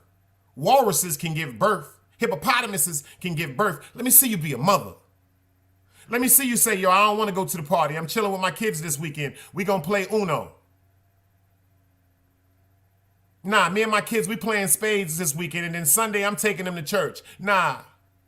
I bought some board games for my kids. Matter of fact, I'm going to teach my daughter. She old enough now. I'm going to start teaching her how to work around in that kitchen. I don't want to go to the club. All weekend I told my baby, I'm going to teach her how to cook. She want to learn how to make cakes. See, that's how women are molded. My grandmother told me stories, and my grandmother told me stories of the things she did for my mother and the things her mother did for her when she was young, how they would first it started out with certain things like making sweet potato pie. The assistance of being in the kitchen next to her mother, my great-grandmother, when she was stewing potatoes, a cup of sugar, a cup and a half of brown sugar, some vanilla extract, a little lemon juice. These what women do. When you know when you got a woman, let me tell y'all when y'all know y'all women, ladies, when your kids is always going, Mama, go out. How many times they told you that always a queen? Miss Pam, how many times your kids told, Mama, go out.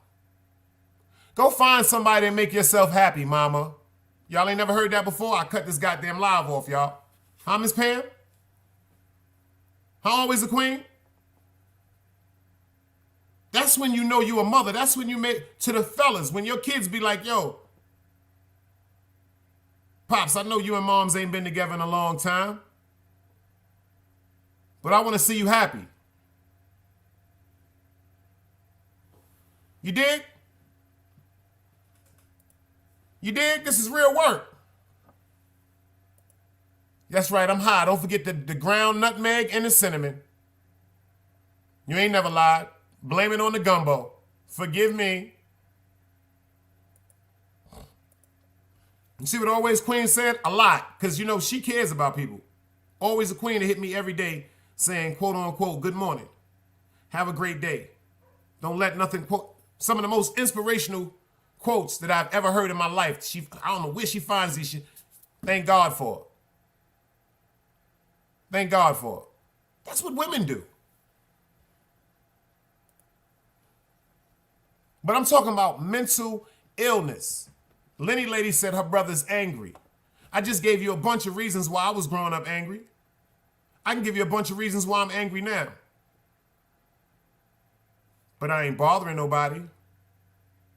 Man, I can give you some reasons right now why I'm angry that I have y'all in here in tears.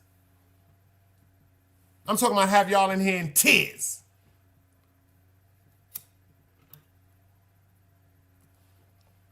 I can tell y'all some stuff that I'm disappointed and angry about, and y'all will be in here in tears. I'm talking about from the toughest of tough to the toughest of tough to the softest of soft. Like, damn, Dice, well, why you didn't tell us that?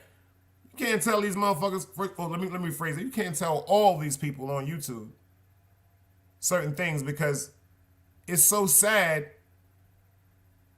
It's our natural habitat to want to be friendly, but because of betrayal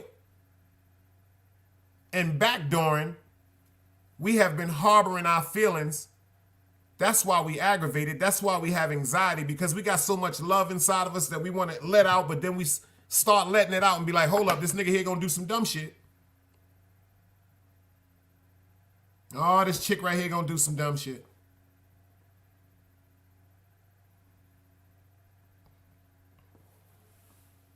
So that's why I give my faith to God, alhamdulillah. Look what Mount Vernon said. And you know that upset him because he went to all caps. He said, I was angry, finding out my father was killed going to work by a drunk correction officer. Been angry since he was 8 years old. Rest in peace to your father, man. Since he was 8 years old.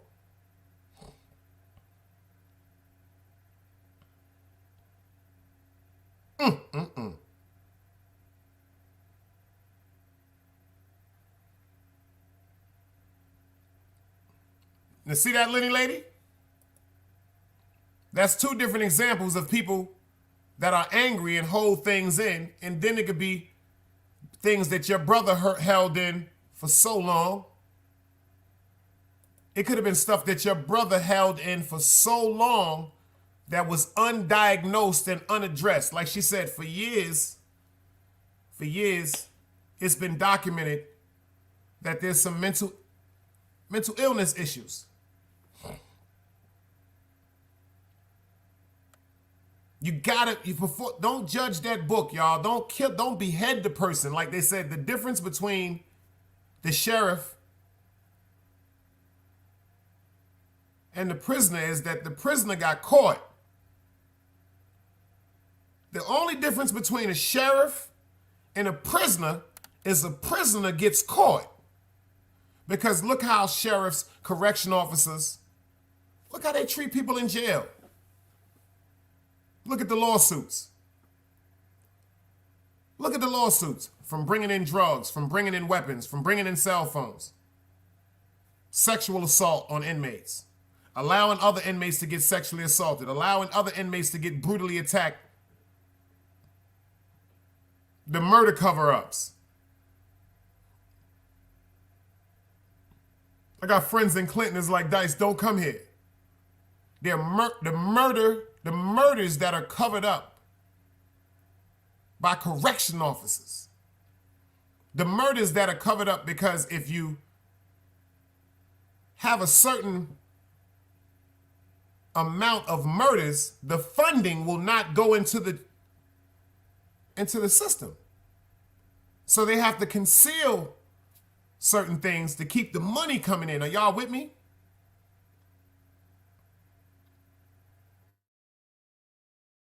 Y'all, listen to his story, y'all. Let's get into this work, man. Smash that like button, man. This is where the grown-ups hang out, man. I appreciate you all. Let's go. And so people look at this and they say, I mean, this was just jealousy. That's the easy answer. Our jails and prisons are the largest mental asylums we have in our country, especially on death row. Do you believe that he had severe mental illness? I believe he had mental illness. I don't believe he had severe mental illness to warrant sparing his life. Why should people with severe mental illness not be eligible for the death penalty? They don't know what's happening to them. I think that made us schizophrenic as hell, but at the same time, he murdered kids. Mental illness does not excuse you from your actions. Did anyone ever explain to you what schizophrenia was, what bipolar was, what psychosis was? No.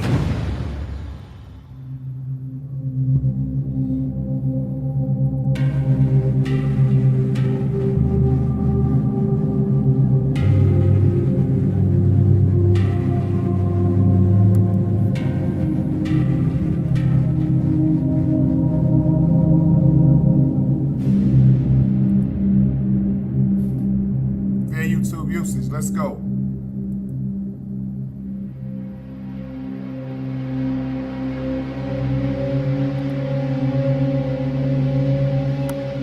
We're in Livingston, Texas, heading to the state's death row to interview a man named Gary Green, who has a long history of mental illness and who is scheduled to be executed in 2 weeks.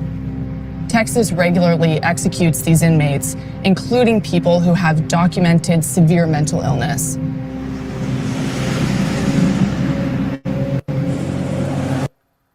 Now see, Miss Pam been doing so good, you get 10 seconds right now. You getting 10 seconds right now. You getting 10 seconds right now. You getting 10 seconds right now. You getting 10 seconds. You getting 10 seconds. You getting 10 seconds. Y'all know I love Miss Pam. She got to get 10 seconds. Who is next? I got the phone right here. Who want it? Who want the work? You know I do it. She gonna ask a question. You know why Miss Pam just reminded me of my mother? That was my mother right there. You see what she said? Check what she said. Check what she said.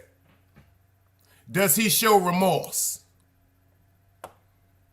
That got to be the spirit of my mother telling me I'm doing all right. Because let me tell y'all something about my moms. Every time we watch a movie, she want to ask the questions of the movie. And I used to go,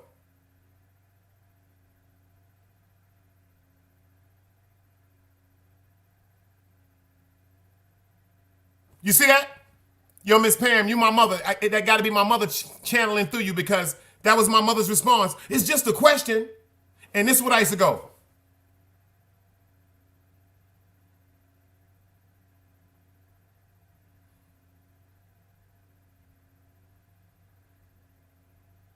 She used to go, Damon, you hear me talking to you? This is what I used to do, y'all.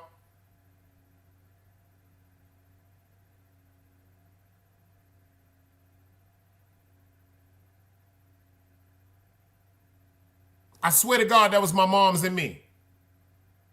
I swear to God, I'm not lying right now, y'all. Because that was my mom. She'd be like, oh, Lord, so what they about to do?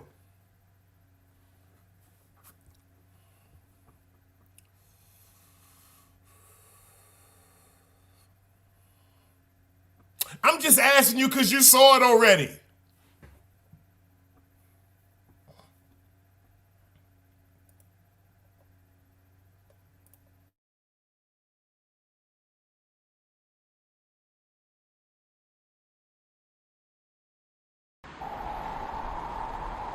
You can't play both sides, you niggas gotta choose. Niggas. I swear to God, I swear to God, that was me and my mom's, y'all. She'd be like, you see, like back in the days, you know, when they was renting the DVDs and Blockbuster and all that, you know what I'm saying? Certain good movies I saw already. She'd be like, yo, I want to watch a movie. See, these are the things I did. We watch movies. She'd be like, what's getting ready to happen? I'd be like this. I started looking like Tupac Father. You remember when Tupac Father was sitting in the room? Remember in Juice? When Tupac went in the room and put the $5 in his pop's pocket and he was watching cartoons, she started talking to me. I just turned into that nigga, y'all.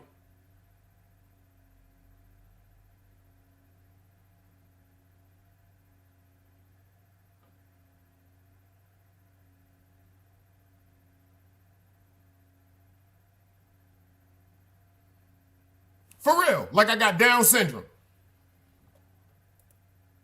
Because I'm not going to tell nobody the movie. So what you going to do is sit here and get this work. Shout out to Miss Pam. Shout out to Wax AP. Let's go.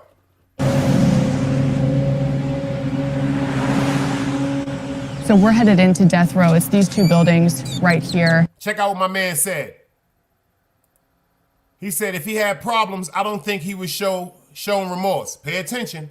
Watch this right now. Because number one, you can show remorse.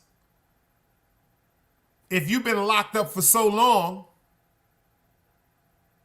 and over these years of being in prison, you're told every day, and they're administrating these drugs to you to keep you cool.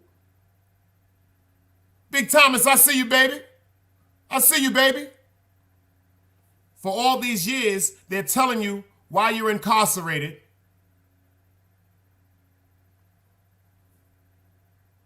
You can develop remorse. And shout out to Big Tommy in the building. He moved out. Yo, Tommy, yo, you the funniest dude in the world, yo. I gotta hit you with my new number. I forgot, Tommy. I thought you didn't get... Yo, Tommy, shout out to Big Tommy, y'all. I see him up in the shit with the boxing ring shit. I see you, Tommy. I see you on YouTube. He said, what y'all talking about? People don't come to boxing events. It be packed out here. Shout out to Tommy, yo. Shout out to the legend Tommy, man. If y'all ain't see that's Big Thomas Norris, AKA, you dig? Shout out to you and the family, man. If y'all don't know who he is, you better ask about him. 28 years, you dig? Like he said, he done moved to Florida. I'm so happy for him and his wife. 28 years incarcerated. Changed his life. Look how God worked. Look how God worked. You dig what I'm saying? Yo, FTC. He down there in Florida with you. I got to link y'all two up. Yo, Thomas, that's my brother from another mother. He down in Florida too. Matter of fact, Thomas, Dog Soldier down in Florida too. Yeah, I got to link y'all brothers up, man. See, that's the revolution. That's the revolution. When I pull up on all of y'all, y'all will be in the same spot. That's the revolution. I got to get y'all right. You dig what I'm saying? But you can develop remorse after a while. Pay attention to this, y'all. This shit right here is deep, man. See, if it's interesting in one, it'll be interesting in more than one. Let's go. Tell a friend and tell a friend. This is where the grown folks hang out, y'all. Let's go. It's an incredibly secure environment. I mean, you can see all of the barbed wire here. You can see the watchtowers. I asked if I could do a stand-up just a few feet to my right on the grass, and the media representative here said I could be shot on the spot.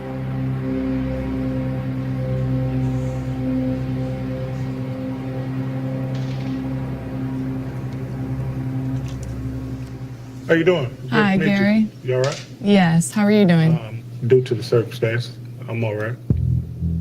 Gary Green stabbed his wife nearly 24 times and drowned his stepdaughter, Jasmine Montgomery. On September 21st, 2009, Gary brutally stabbed his wife, Levita Armstead, to death and drowned her 6-year-old daughter, Jasmine. He tried to kill Levita's 2 young sons, but they survived. I know you have a long history with mental illness. What are your first memories of feeling symptoms of that? It was early childhood. My biological father, he was very physical and verbal abusive to me, my mother, and on my mother's side, her family has a long history of mental illness, documented and undocumented. A lot of them been in mental state hospitals, medicated. Their creation of madness and mental illnesses combined with mine, and it's just a cocktail of chaos. Did y'all pay attention to that, y'all? Did y'all pay attention to that, y'all? Let's pay attention to how he grew up and how he was raised as a child. Let's think about the whole situation that's going on right now with Puff Daddy. See, everybody is looking at the monster that he has turned into.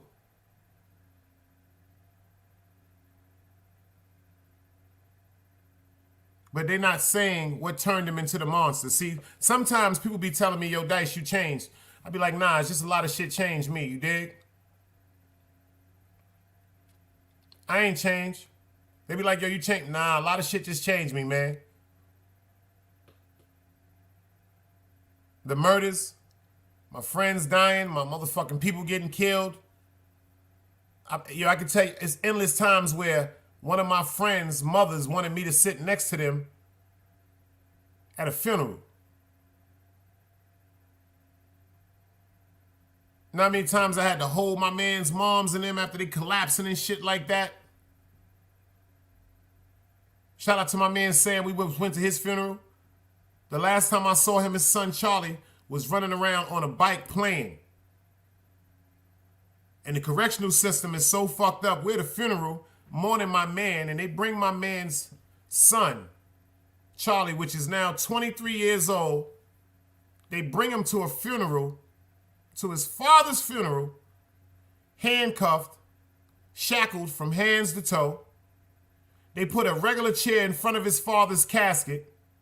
They sat him in front of the casket and put 3 big-ass motherfucking COs around him and told none of us that we can go say anything to him. They let him sit there for 10 minutes and they told him he had to leave.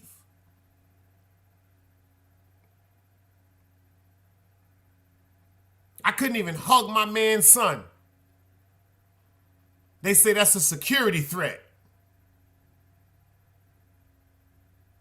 That child is so institutionalized. Little Charlie, I remember he used to run around. Yo, when Sam, rest in peace, when his mother passed away, Miss Maria, when she passed away, Sam died. I think that was the strength of me seeing certain people when they lost their mother before me. I think that's some of the things besides Allah that keep me strong. Because when my mother left here, boy, it's a side of me that died. But then on the other hand, there's a side of me that was born. It was a rebirth also. See, the side of me that died is when I was worrying about the illness my mom's was going through pertaining to the cloggage of her arteries, to the pain I used to watch my mom's display. So my mom's used to cry. She couldn't even play with my son. See, that side of me died. That stress that was on me, like I told y'all right here, y'all didn't get it when I said it earlier, did you? So I'm gonna show it to you again. That stress that was on me from right here.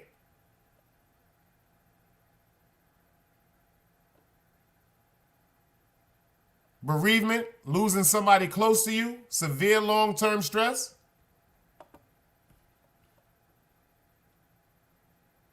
Mental illness, I'm making sense. Worried about my mother every day, just praying that God just kept her all right. That side of me died because I know now my mom's is in a better place. No, she's not going through the same strain and the pain she was going through.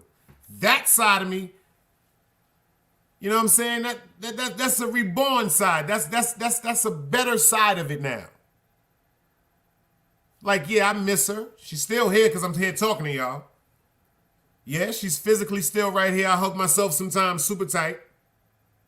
Her silhouette, like her silhouette and her voice, I can't physically hear, but the thought and the replay of it, because I got it all recorded, is what keeps me sane to this day.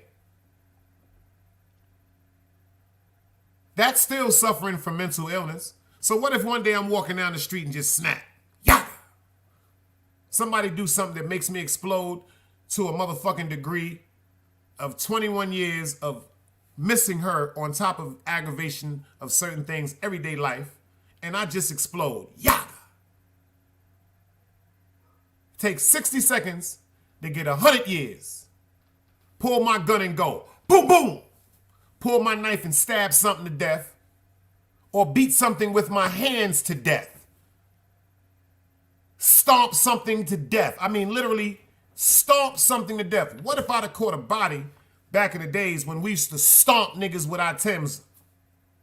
Dredd said that the other day. We used to stomp niggas with black chuckers. That was our boot. That was the DSEP boot. The black chuckers, man.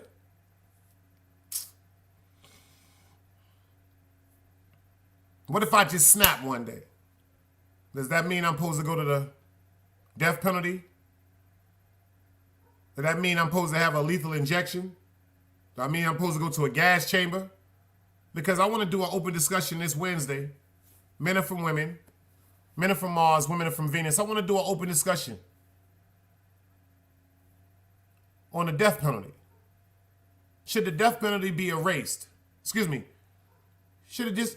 Should the right of a state or a person can just say kill him because he killed somebody or she killed somebody, because there are a bunch of women that are in prison also that people fail to realize that have been raped, that have been molested from children, that have been sold, that have been beat, that have been mentally abused, physically abused, that did things when they snapped and went to jail and they ain't in jail spending life.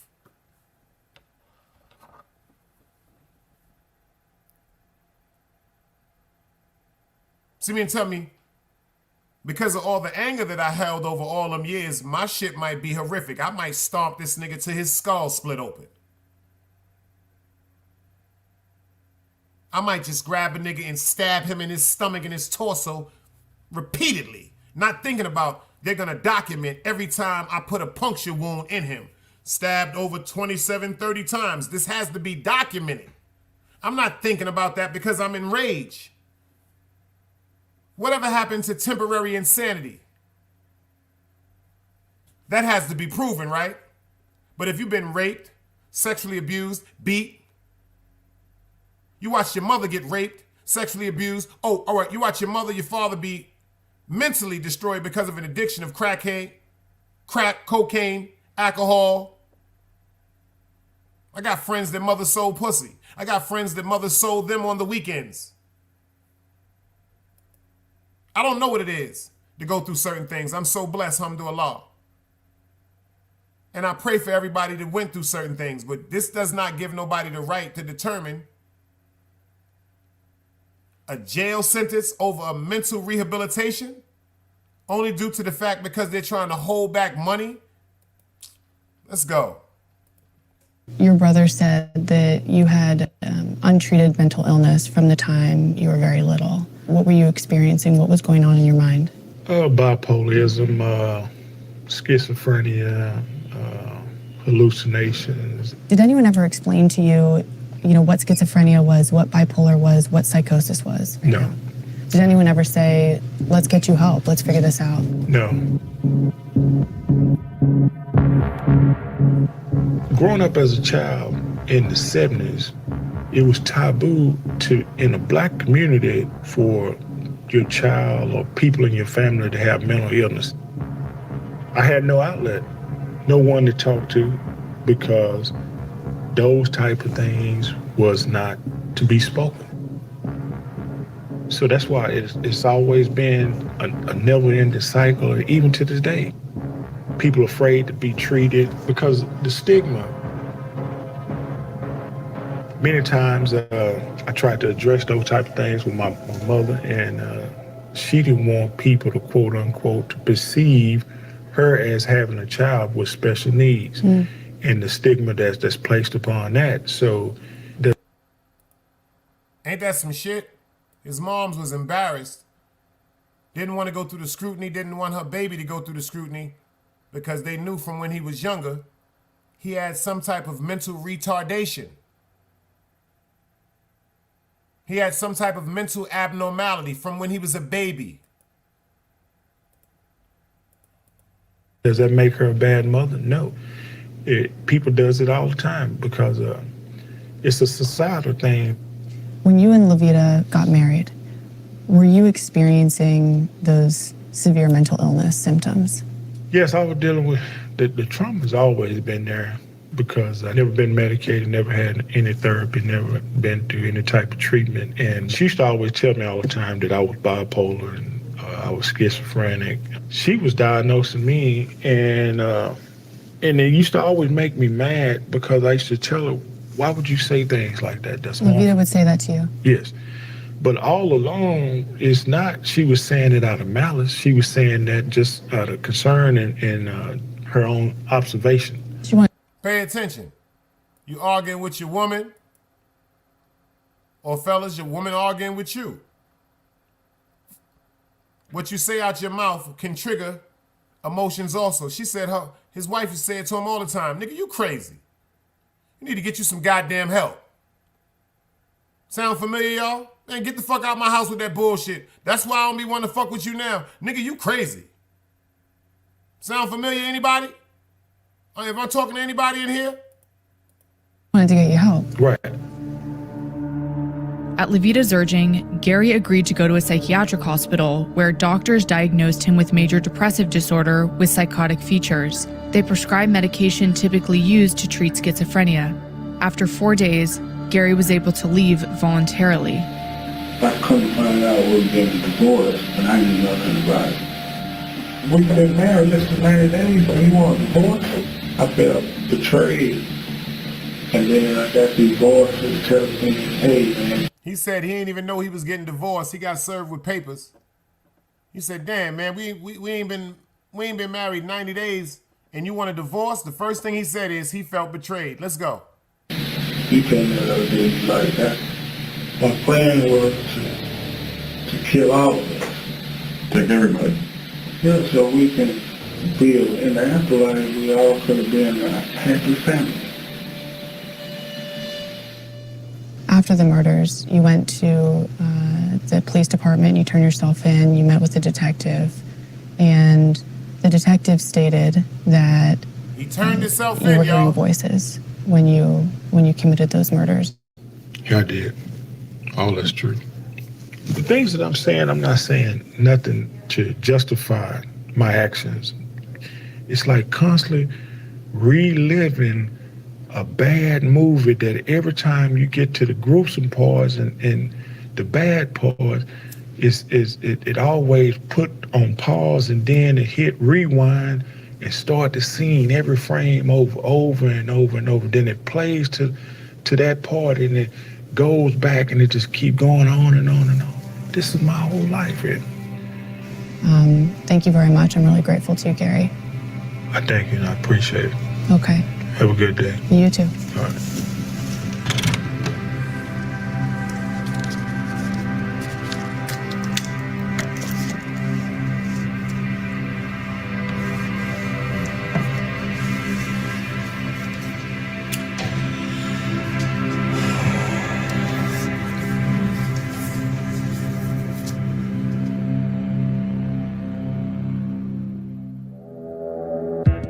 Of the roughly 2,400 people on death row in America, at least 1,000 have mental illness, though experts say it's underreported.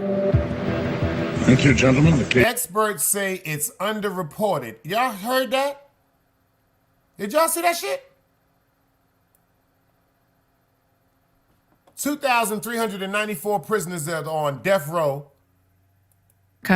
At least 1,000 have At least 1,000 of them are estimated to have mental illness that's overlooked. That shit is just swept under the fucking rug, man.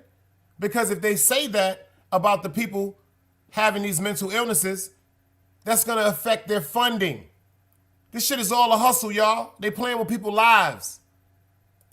Mental illness, though experts say it's underreported. Thank you, gentlemen. The case is submitted. We'll hear arguments next in Ford against Wainwright.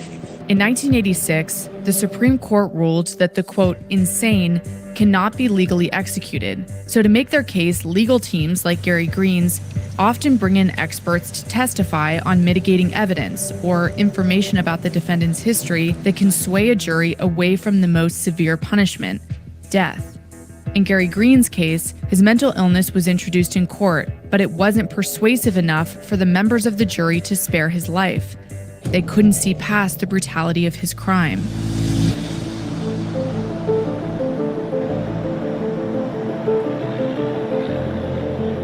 Is this a scan that you would ever use in your testimony, for instance? It is, in that, this might be somebody who is suffering from a mental illness. And while scans don't diagnose mental illness, we do see common patterns in certain illnesses. And so we can piece it together like a puzzle. We see the same types of symptoms in different settings, in different testing, and that helps us make our diagnosis. Dr. Sean Nagarkar is a board-certified psychiatrist who has evaluated hundreds of death row inmates for severe mental illness, including Gary Green. I sat down with Gary Green and we talked for an hour, and he was articulate and he told me his story. And I think some people may watch that and say, he doesn't seem sick. This is the nature of mental illness. Nobody has 100% bad days and nobody has 100% good days. We all have our ups and downs. And this is an example of somebody who can be articulate and intelligent and thoughtful and still have a major mental illness, because it's all about, how do the symptoms present on that particular day, in that moment, with the other factors and triggers together, and that person can be very different. What is schizoaffective disorder? Well, schizoaffective disorder is really a melding of two diagnoses, schizophrenia and bipolar disorder. And so when somebody has schizophrenia, they have hallucinations, they suffer from delusions, their thoughts may be disorganized, and their behaviors may be disorganized. And then if you add on top of that the bipolar, mood swings, so that people can be high, they can be depressed. When you combine those two together, that's schizoaffective disorder. And what did you learn from Gary? I mean, what were those sort of symptoms, or what did he explain to you that helped you to make that diagnosis? Well, a lot of it was about paranoia, that he wasn't sure who to trust, that he thought his children were turning against him, his family was being turned against him, and that he became convinced that that was really going on. Of course, there are plenty of people with schizoaffective disorder who don't commit violent crimes. How do you sort of explain that from your expert point of view? It's somewhat a perfect storm the way things happen sometimes. You're right. Most folks with mental illness are not out there committing crimes. But when you throw on illegal drugs, alcohol, stress, then they take actions which they think are justified or self-defense, or they had no recourse. But when they're not psychotic, they would never have done that. In Gary Green's case, there's a lot of tragedy and there's a lot of death. His victims, the stepsons he tried to kill and have traumatized. What went wrong? I think it's an indictment of our mental health system, not being able to get care to the people who need it. So it becomes this cycle where the violence just continues to get perpetuated.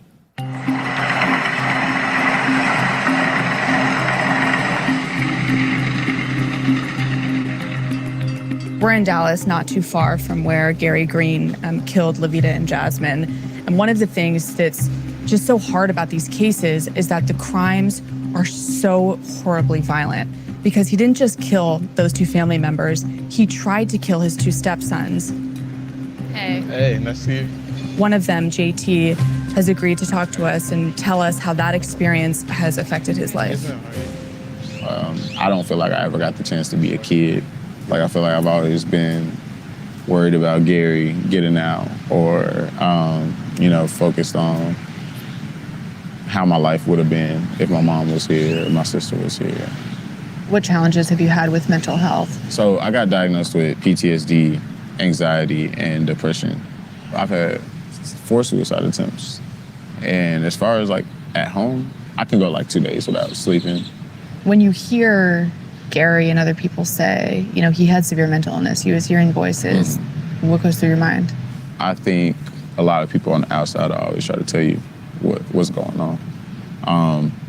And I think people try to make excuses for others as well. And one thing we have to realize is that mental illness does not excuse you from your actions. Like, I have mental illness, but it's up to you to have the strength to either get help or silence those voices yourself. Did you ever see any signs of psychosis or mental illness in Gary?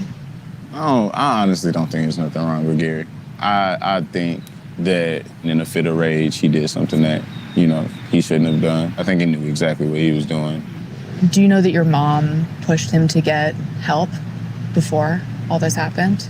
I don't know for sure. I mean, by his telling, and I don't know if he's credible. Okay. But he said he didn't think he had anything wrong with him. And your mom said, you got to go get checked out. They both apparently went to this hospital, and we pulled the medical records from it. And they ended up diagnosing him and holding him. And then he was able to leave. And it was shortly after that that everything happened. Does that change the way you feel at all? A little bit. A little bit. That's basically saying, hey, we... Now see that? Now see that right there? Shout out to this young man right here for even having the courage to come and speak about that horrific event, because now that event, that tragic event has him going through his situations with mental illness. And at first, before he had any acknowledgement that his stepfather had attacked him, he was totally adamant. You heard his whole, man, ain't nothing wrong with Gary. He just did something in a split of a moment that he just felt, yeah, he did something in a split of a moment.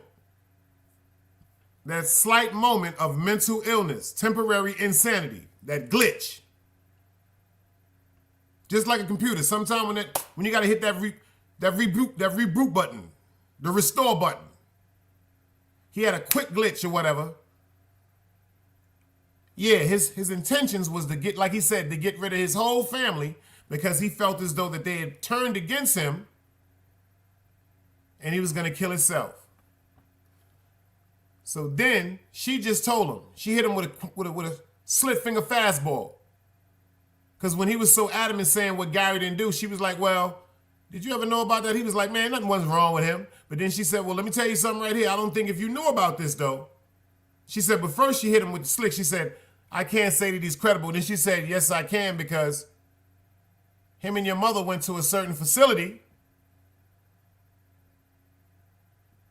and then he was diagnosed. Gary Green was diagnosed with certain mental illnesses, from schizophrenia to bipolar disorder. Pay attention to how his whole response changed when he found out that. Only, and that's a bad and good thing, is because he's suffering from mental illness. And check this out. They try to tell you what's going on. And I think people try to make excuses for others as well. And one thing we have to realize is that mental illness does not excuse you from your actions. Like, I have mental illness, but it's up to you to have the strength to either get help or silence those voices yourself. Did you ever see any signs of psychosis or mental illness in Gary? Oh, I honestly don't think there's nothing wrong with Gary. I think that in a fit of rage, he did something that, you know, he shouldn't have done. I think he knew exactly what he was doing. Do you know that your mom pushed him to get help before all this happened? I don't know for sure. I mean, by his telling, and I don't know if he's credible. Okay. But he said he didn't think he had anything wrong with him. And your mom said, you got to go get checked out. They both apparently went to this hospital, and we pulled the medical records from it. And they ended up diagnosing him and holding him. And then he was able to leave. And it was shortly after that that everything happened. Does that change the way you feel at all? A little bit. A little bit. That's basically saying, hey, we know there's something wrong with you, but we're going to go ahead and let you do whatever you want to. And that, of course, I would feel like led to the death of my mother and my sister. In the U.S. today, 1 person out of every 20 must undergo treatment in a mental institution. In the 1950s, politicians enacted a deinstitutionalization movement, which removed people with severe mental illness from hospitals and put them back into their community. Electroshock therapy may be recommended for other disorders. Because legislators believed that mental hospitals were inhumane, facilities closed down, and Texas went from having 190 beds per 100,000 residents in 1955 to fewer than 8 today. Incarceration rates for these individuals went up. We're talking about millions of people suffering with severe mental illness. Once we couldn't put them in hospitals anymore or have beds for them anymore, where are they going to go? Our jails and prisons are the largest mental asylums we have in our country, especially on death row. That shit is fucked up. Number one, they shocking people. Shout out to DS1. Shout out to Sheep Stay Sleep. Make sure y'all get over there and subscribe. I'm about to put his link down. Number one, they shocking people. Shocking people with that psych therapy shit. And he said because they don't have the mental establishments, meaning they don't have the funding. Pay attention. They got the money to build all these jails, but they don't got a dime to build mental facilities. So he just said, quote unquote, a bunch of these people are mentally insane that should not be in jail, but because they don't have fucking room for them, they have to be put in jail because they cannot be left out in the streets with society. Now, how many people think that's fucked up? Y'all just heard a psychiatrist say that. Pay attention to what he just said, y'all. Mental illness is the reason why people are doing these things, are doing these horrific crimes, but they don't have nowhere physically built specifically for the care and the rehabilitation of people with mental illness. So because they've done things that are abnormal to the ways of society, and they don't feel as though that they'll be safe with society, they throw them in jail. This is weird, y'all. This is fucking weird. Remember where you got it from. Smash that like button.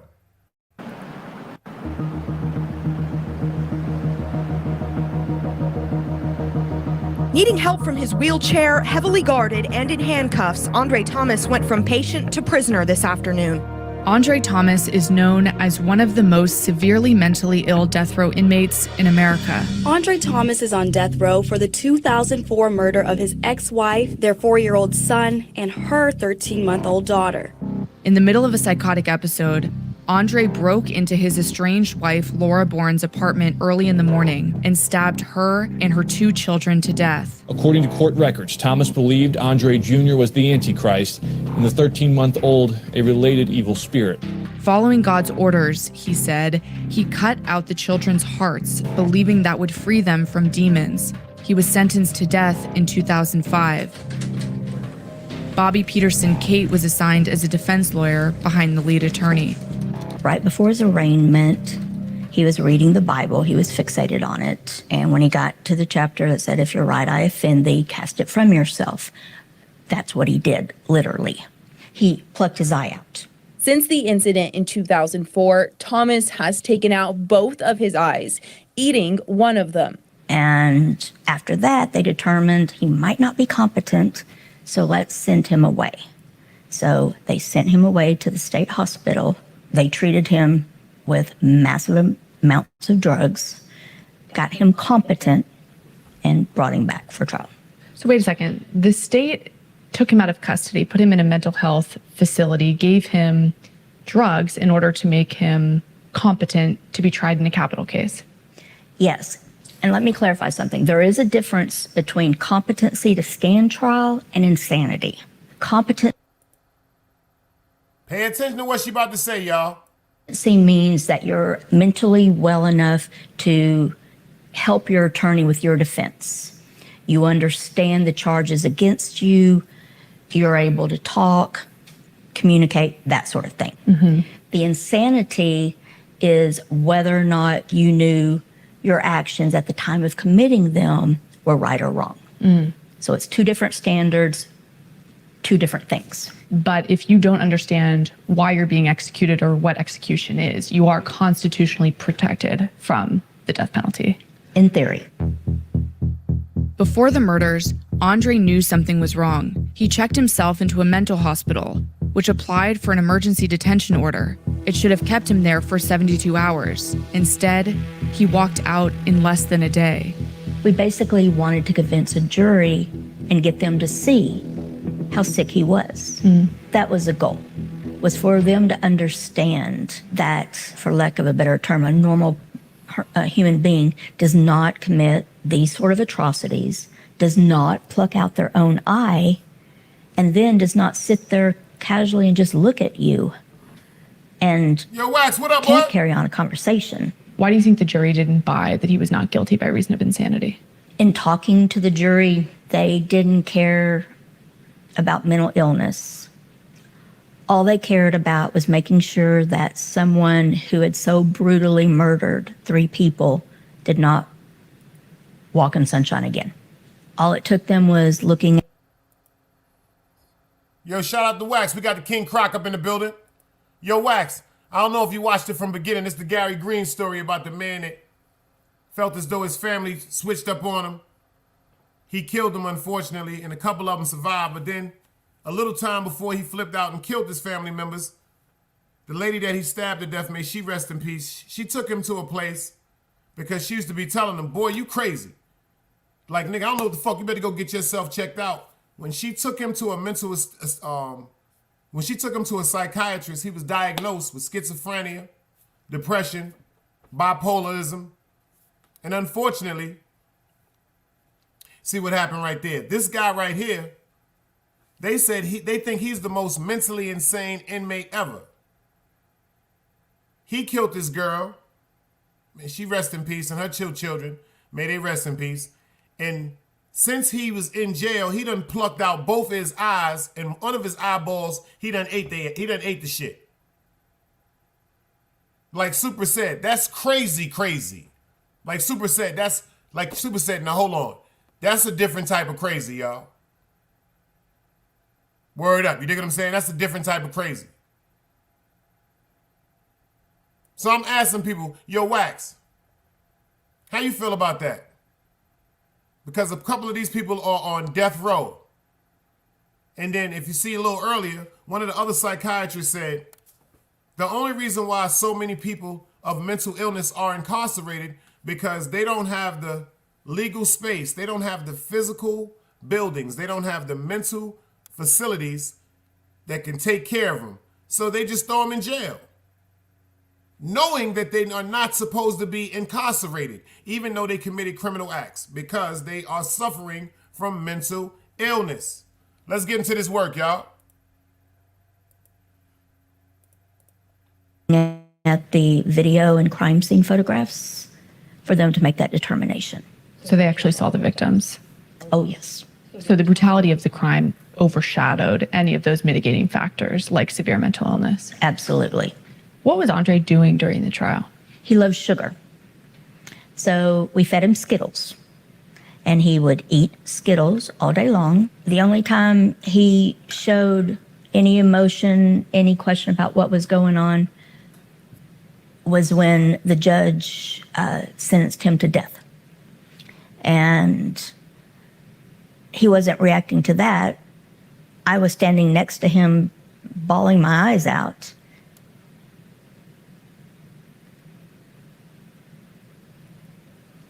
And he was patting me on the shoulder, telling me that it would be okay, that everything was okay, I would be okay. So he wasn't even reacting. He didn't understand what was happening. He was reacting to my emotions standing next to him. He had no idea that he had just been sentenced to death? None. The judge just told this man that he was sentenced to death. He didn't even react to that shit. She said they used to just feed him Skittles that kept him calm. But when he heard her crying, he told her, yo, chill, I'm good, I'm all right. This lady's heartbroken because she knows they took him from being mentally insane, incompetent to stand trial, to putting him out of prison and putting him into a mental institute. Then they administrated drugs on him to be conformative to them back and forth. They took him out of the mental institute and put him back in prison so he can be then held accountable and stand trial. He was just deemed to be mentally abnormal.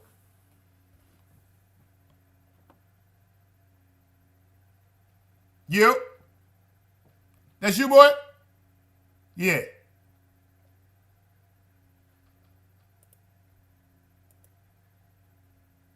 Country nigga. Yeah. Yeah, that's you. That's you. Yeah. What up, boy? Morning, afternoon, morning. Salute. Super, what Tell me up? something good, nigga. Steve Campbell. I'm gonna see you. I had a lot going on, but I'm gonna see you today. But yeah, back to your content, bro. Let me make sure I close these other apps. I thought I heard that. Let me hit my mute button. I still got an echo. I shouldn't have an echo. I got an echo. Nah, you good when I'm on mute. Okay. Yeah, man. Mental health. This is disgusting, right? You feel what I'm saying? Like this individual right here. You said he killed his. I heard you say something about he ate an eye out. I mean, he ate one of his eyes. Yeah, bro, you doing good. You batting 1,000. We hear everything you saying, bro. He killed his ex-wife, came to her crib, killed his ex-wife, killed her 2 babies. God bless his soul. God bless their soul, excuse me. They arrested him.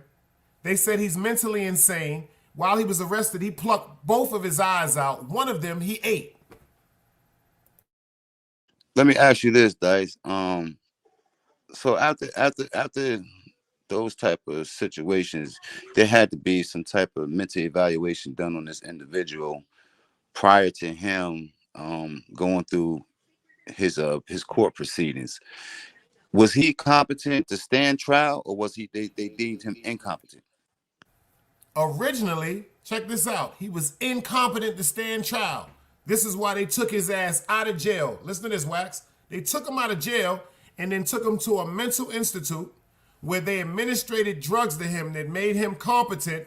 They took him out of the mental institute, threw his ass back in jail, and said now he's mentally competent. How you feel about that, bro? Well, with that situation right there, you got to go through 2 evaluations, right? Before they deem you to be incompetent to stand trial, you go through 2 evaluations. It's mandatory. It's mandated through the court system that you have to go through 2 evaluations. And the first evaluation can say that you're mental, that they're incompetent to stand trial.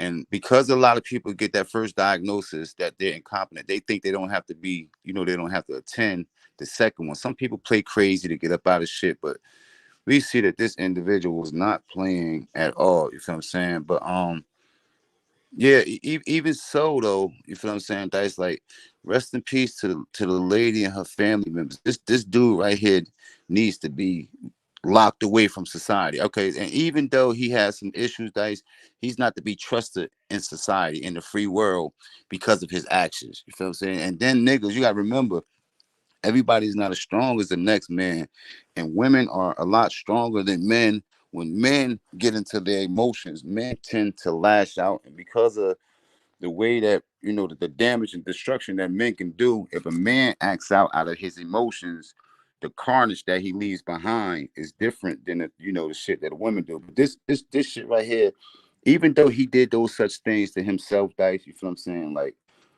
rest in peace to all of them. But this dude, he has to. We can't say that he has to have some kind of help, because it's way beyond that.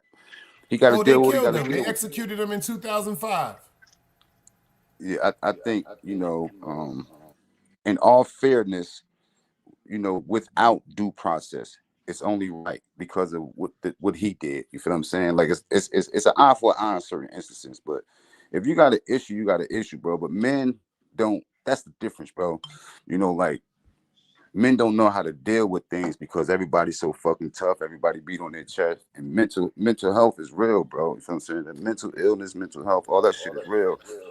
And a lot of people don't want to. Shout out to Tommy. He in the building, Wax. My man did 28 years. He from Brooklyn. I did a quote unquote story on him. Shout out to Saint Laz too. He said, "There's no one can drive a man to the rage like his own woman." Word. He said it's still no excuse. Right. It's no excuse for his actions. There's no excuse for his actions. I like St. Lash. Shout out to St. Lash. It ain't no excuse for his actions. My wallet got washed. It ain't no excuse for his fucking wallet was in my pants. Shit and dry. It ain't no excuse for his for those type of actions though, Dice. Like he gotta be held responsible for his actions, bro. You feel what I'm saying? Like them babies never get back what he took from them. And as far as sympathy with him, like nah, because of his actions though. You feel what I'm saying? Like his actions. But Dice, in all fairness, something wrong with that nigga. That nigga was crazy. That's crazy for real. I got some more. Let's get into it. Hold on. I got it. There it is. Hit the mute button. We good.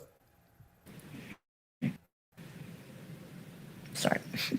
What makes you emotional about recalling that moment? Well, having someone's life in your hands and failing. It's very difficult. And that's what I live with.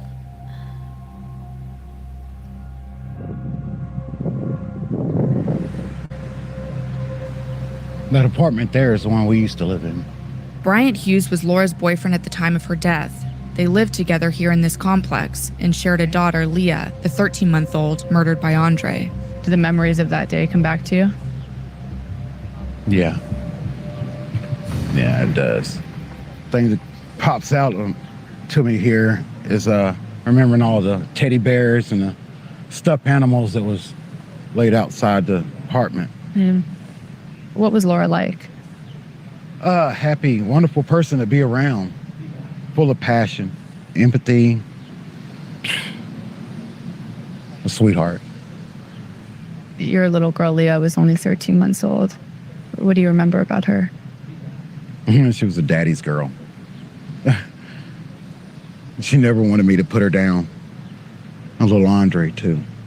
His smile could brighten the room. I loved him dearly. Did you ever see any violent tendencies or any erratic behavior from Andre? Never. Personally, I never even heard him raise his voice. Did Laura ever mention to you that she was scared of him or nervous? No. The night before the crime, Andre went over to Laura and Bryant's apartment for a few hours to visit his son. How did he seem that night? Some people might call him weird or not mainstream acting or whatever, but he seemed troubled. Can you give me an example? Like he had something on his mind. I could tell he wanted something off his chest but didn't know how to go about it. How has this affected your life since then? Bad. Let's just sum it up in one word, bad. Have you been able to find happiness? Well, I'll laugh and smile and joke and happiness. I'll probably find happiness when I'm dead. Andre Thomas is 40 years old and has a date to be executed this year at the same Texas death chamber as Gary Green. From a medical perspective, is there any difference really between Gary Green and Andre Thomas? Not from a psychiatric standpoint, no. In terms of their mental illness, the diagnoses, the way it can affect somebody can be different. But I think it's just a matter of degree. It just depends on the severity of the symptoms and when they strike a person. And additionally, again, people can be outwardly psychotic. They can do things like Mr. Thomas did that's really extreme. But you can also be quiet about it and not talk to people about it because you're paranoid. And so you hold that stuff in. Don't tell people what you're experiencing. Do you think they should be judged differently by a jury or by those considering whether they should be eligible for a death sentence? No, I don't think so, because I know how it affects people deeply and how it disorders their mind. And that's important that the jury be able to be educated on those things because they have in their minds what they think severe mental illness is. And that can be very different from how it presents in the real world.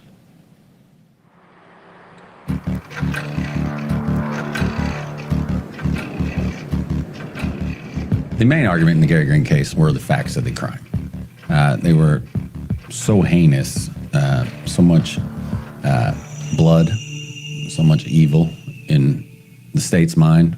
And then just seeing that little girl floating in the bathtub, I just think that you just can't get over that.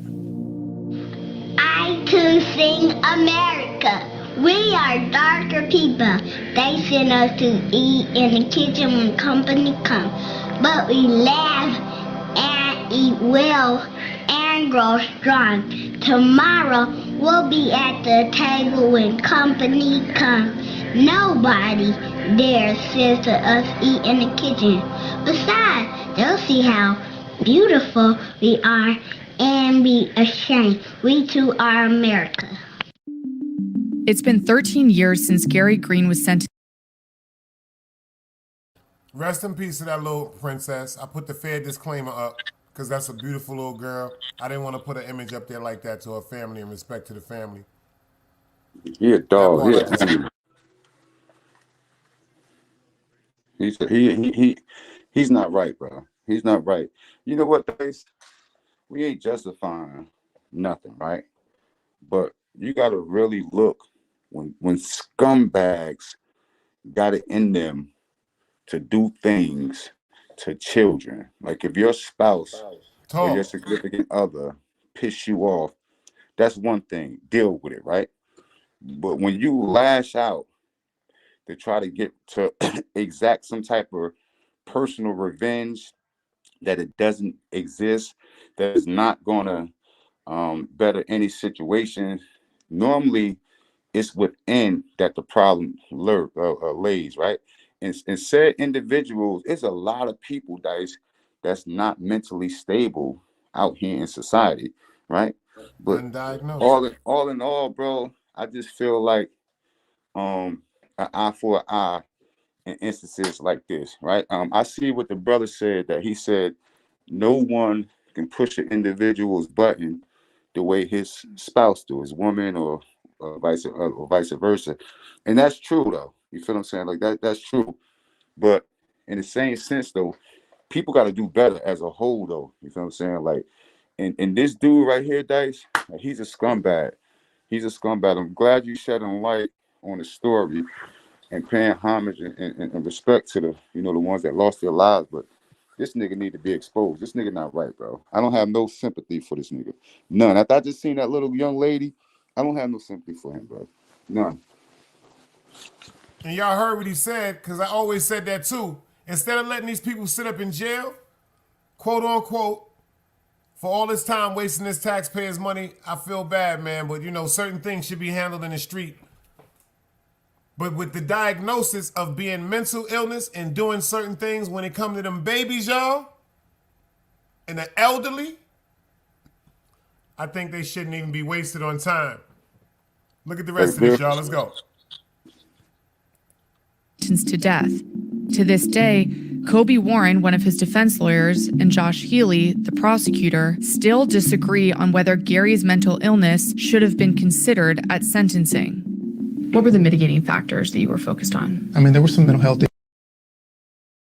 It still falls back to, should they be killed or be in a mental institution because they're not mentally competent? Yeah, Dice, but my thing with that is this, though. Let me read a comment. Something caught my attention. Which one? So, Mount Vernon Rays, bro said he definitely is, but he ain't thinking correctly, right? So this is what I got to say about that. So that's what I looked at it too. Go ahead. Even if that situation is valid, right? As far as his stability mentally, right? Why do society allow these individuals to move around freely, and then once they commit some type of crime, they want to try to justify their actions and saying they are their mental issues that exist? And so what type of evaluation, like what can society do as a whole to attempt to prevent this type of stuff, right? Because it's not like it's the census. It's not like they dealing with us, they itemizing us as citizens, and they pulling up and they checking on niggas. You feel what I'm saying? Like they really don't know certain problems exist until certain things happen. Then they want to go back and say, well, he's always been crazy. Like, at what point was you going to address his craziness you're gonna wait till he kills somebody. You're gonna wait till he cause some kind of destruction, and then you want to say, well, you know what? He's mentally unstable. Don't be giving nobody no pass. Like society got to find a way to be. You understand what I'm saying? Because you can't look at them off. I mean, you can look at some people, but you normally can't just look at a person and tell they ain't all there. You feel what I'm saying? Like I feel like it's gonna have to be some type of evaluations done, but I don't think that, you know, like even though he do got this nigga crazy as fuck, but he still took the lives of 2 innocent babies and an innocent woman because he was in his emotions, because of emotional damage. So like all in all, though, society, the corporate world, in this corporation, I just feel like they got to figure it out. They got to find a way to justify and work this shit out. Damn, my Social Security card. The same guy right here, I don't know if you heard it earlier, he said, quote unquote, no, not this one, not that lawyer. People in prison it's people that are in prison that are diagnosed legally, like Wax said, having perfect documentation. We got to understand that. But how long you just gonna keep bypassing it? But the bug part about it is the lawyer said they have structured it now where because they don't have mental facilities and they would be determined overpopulated, they just are now placing them in jail and putting 1 or 2 psychiatrists in these prisons. This shit is really, really a fucking fucked up situation right here, man. They can do it because there's a such thing as mass incarceration. You feel what I'm saying? They do that shit in abundance and with high numbers. So I mean, it gets back to the legislation. It gets back to what they want, what they will, and what they won't do. And it's also dice who it affects. You feel what I'm saying? Like who it affects. Though I feel like that. I feel like the politics shit. You know, like it's a whole bunch with that. But like staying right here where we at, like this dude right here. Even though how he was feeling, I mean, so at this age, they just now realizing that this individual is shot the hell out though. Like during the course. You want to hear something funny? Yeah. He said his mother, from when he was younger, certain things that he was supposed to be diagnosed with, they knew it when he was a baby, and he said it was because of in the 70s, it was a stigma. People his mother was afraid to get more. His mother was more ashamed of the situation as opposed to doing what she was supposed to initially do back then, which was take him to have his mental illness addressed. And this became a problem until he was older. And he said his ex-wife, may she rest in peace, used to tell him that he was displaying signs of being crazy. She said he used to tell her all the time. She used to tell him, yo, you better go get you some help. And when they did, he was diagnosed with schizophrenia, bipolar disorder. And then unfortunately, quickly right after that is when he committed that heinous act. Not the one we just saw with the guy plucking his eyes out, with the guy named Gary Green. Wax will pull right back up. Issues, kind of rough upbringing, poverty, not a super stable home. Josh, do you believe that he had severe mental illness? I believe he had mental illness. I don't believe he had severe mental illness to warrant sparing his life. I think one of the hardest questions in this conversation is, what is that threshold? It's not like Gary showed up to court and said, like, by the way, I have mental illness. Family history, Nysano Carter, his brother, testified that he remembers his brother acting very strangely, hearing voices, hearing demons. And then you hear from the physicians, psychiatrists, who say he has schizoaffective disorder of bipolar type. He has hallucinations. He hears voices that tell him to do things. Why wasn't that enough for you? Because during cross-examination of their doctors and during cross-examination of their witnesses, we were able to show that he had some mental illness, but it didn't rise to the level as you are describing. The Gary Green versus the Andre Thomas. They had similar diagnoses. Do you have to pull your eyeballs out in order to, to not get executed? Let me respond to you like this. If you took both their diagnoses and actions and got 100 random people and said, who's more mentally messed up? But it's subjective. I think that's what's... Number one, I want y'all to pay attention to something. He has a scar on the side of his head, so actually he's had surgery pertaining to his brain. Has anybody ever thought that, quote unquote, his characteristics can be, quote unquote, from that surgery? Because he seems like he has such an evil demeanor with him. From his posture, from the way he stands, from his color. He's all red up in here right now. He's red. I'm in the South. I know what that means. illness should have been considered at sentencing. What were the mitigating factors that you were focused on? I mean, there were some mental health issues, kind of rough upbringing, poverty, not a super stable home. Josh, do you believe that he had severe mental illness? I believe he had mental illness. I don't believe he had severe mental illness to warrant sparing his life. I think one of the hardest questions in this conversation is, what is that threshold? It's not like Gary showed up to court and said, like, by the way, I have mental illness. Family history, Nysano Carter, his brother, testified that he remembers his brother acting very strangely, hearing voices, hearing demons. And then you hear from the physicians, psychiatrists, who say he has schizoaffective disorder of bipolar type. He has hallucinations. He hears voices that tell him to do things. Why wasn't that enough for you? Because during cross-examination of their doctors and during cross-examination of their witnesses, we were able. Check this out. He said during cross-examination of their doctors, meaning Mr. Gary, he had some physicians, some doctors that gave their description and their analogy of how he was suffering from mental illness and certain things he wasn't capable of. But they don't care about what your doctor's saying, because in their eyes, you could be all in cahoots. You could know him. You could be a friend of him. You could have been paid off. So what they do is they get psychiatrists and a lawyer, because their psychiatrists are now going to reevaluate you after you have already been evaluated. Pay attention to what Wax just said. There's two evaluations. The first evaluation is to your favor. Now, the second evaluation has to go into your favor also, or it's going to be contested. It's going to be contested. That's why they said they got their psychiatrists alongside their lawyers on retainer, because whatever the psychiatrist says that's against what your psychiatrist says and what your lawyer is trying to present to the court, their psychiatrist is going to tell their lawyer to present to the court in defense, because y'all can't share the same lawyer. What you think? Your lawyer, defense lawyer, is now going to be the same prosecution lawyer? That don't make sense. Bullshit. This is a very, very dangerous game right here, y'all. Now, me personally, I'm going to keep it funky with you. Inshallah. God forgive me for my sins. The minute you hurt a child or elderly person, forgive me, I'm not advocating no violence. This is just my fair disclaimer. Forgive me for how I feel. You're supposed to get murdered in the street. That is supposed to be street law. You hit some babies, you hurt some babies, all right, you went through some shit, unfortunately killed your man.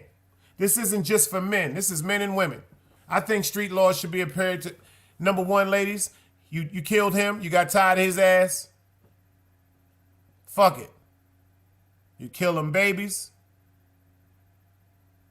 you should be held accountable in the street too. You should not be allowed to go to jail. To the fellas, she got on your nerves, even though that's fucked up and stupid and sucker shit. Some people can understand certain breaking points can make a person do certain things, but once you involve them babies, you're supposed to be destroyed. Fair YouTube usage. Let's get into this work. Able to show that he had some mental illness, but it didn't rise to the level as you are describing. The Gary Green versus the Andre Thomas. They had similar diagnoses. Do you have to pull your eyeballs out in order to, to not get executed? Let me respond to you like this. If you took both their diagnoses and actions and got 100 random people and said, who's more mentally messed up?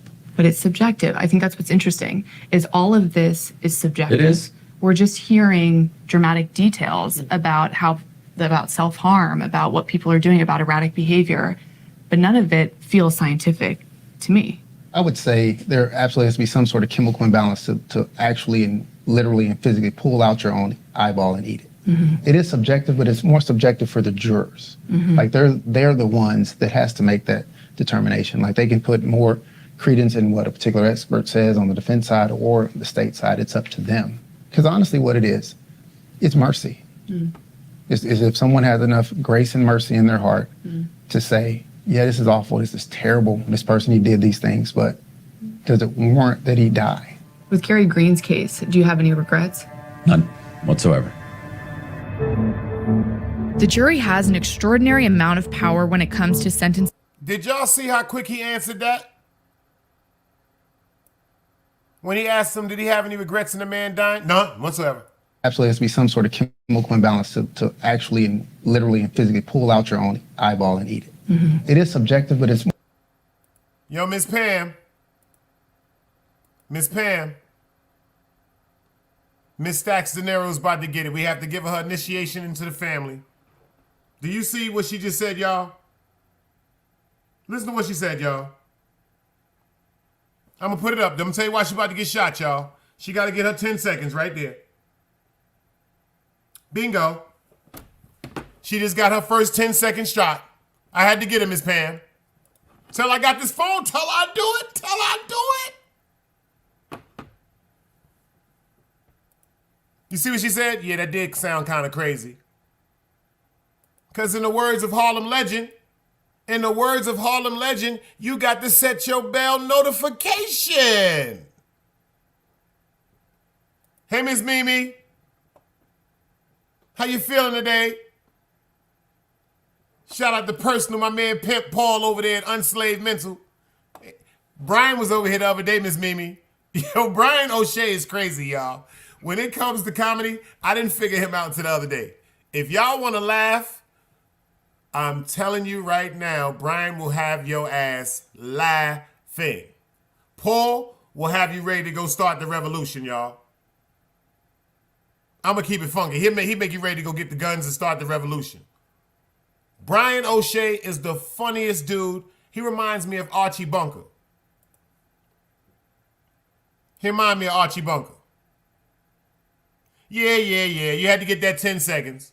Welcome to you got to get that 10 seconds. Let's go. More subjective for the jurors. Like they're the ones that has to make that determination. Like they can put more credence in what a particular expert says on the defense side or the state side. It's up to them. Because honestly, what it is, it's mercy.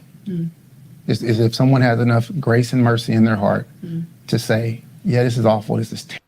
Miss Mimi, we got two situations here. I want to ask you a question. I want to ask you something. I want to ask you your personal opinion since you came over here and showed us some love. Say, for instance, because you read the thumbnail, say a person does a crime from as simple as stealing a pack of bubble gum to as horrific as murder.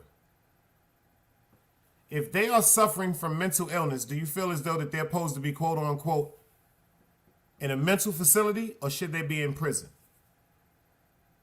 If you go and watch the replay at the beginning of the show, you have a psychiatrist that has said it's clinically proven over up to 1,000 people. Check this out. Just out of the 2,300, almost 2,350 people that are on death row, up to 1,000 of them are suffering from mental illness. So that's just death row. So now I want everybody to just close their eyes for a second and think about the whole correctional facility throughout the whole world. Russia, Japan. Let's get out of the United States.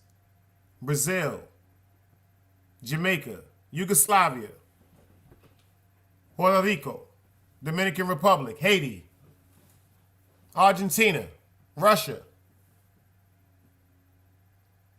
North Carolina, South Carolina, Chicago, Los Angeles, New York, Houston,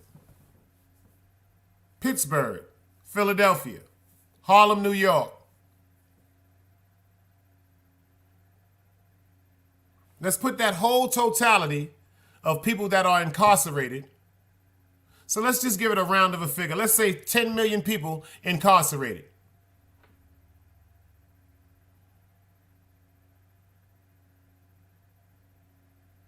Out of 10 million people incarcerated, just imagine the percentage of them that are suffering from mental illness, because they said there are so many people that are diagnosed with mental disorders, schizophrenia, bipolar, depression, anxiety attacks. But instead of them having the money to build brand new facilities for mental rehabilitation, they building jails. Instead of them having money for schools, they're doing that. They're putting all that money into jails.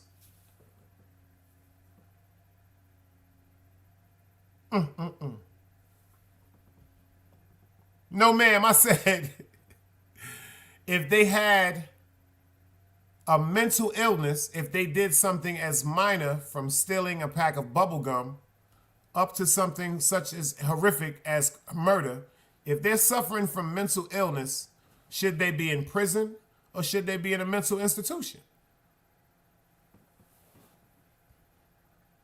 She said, it's the same thing up here in Quebec from Canada. No kidding. And that's sad.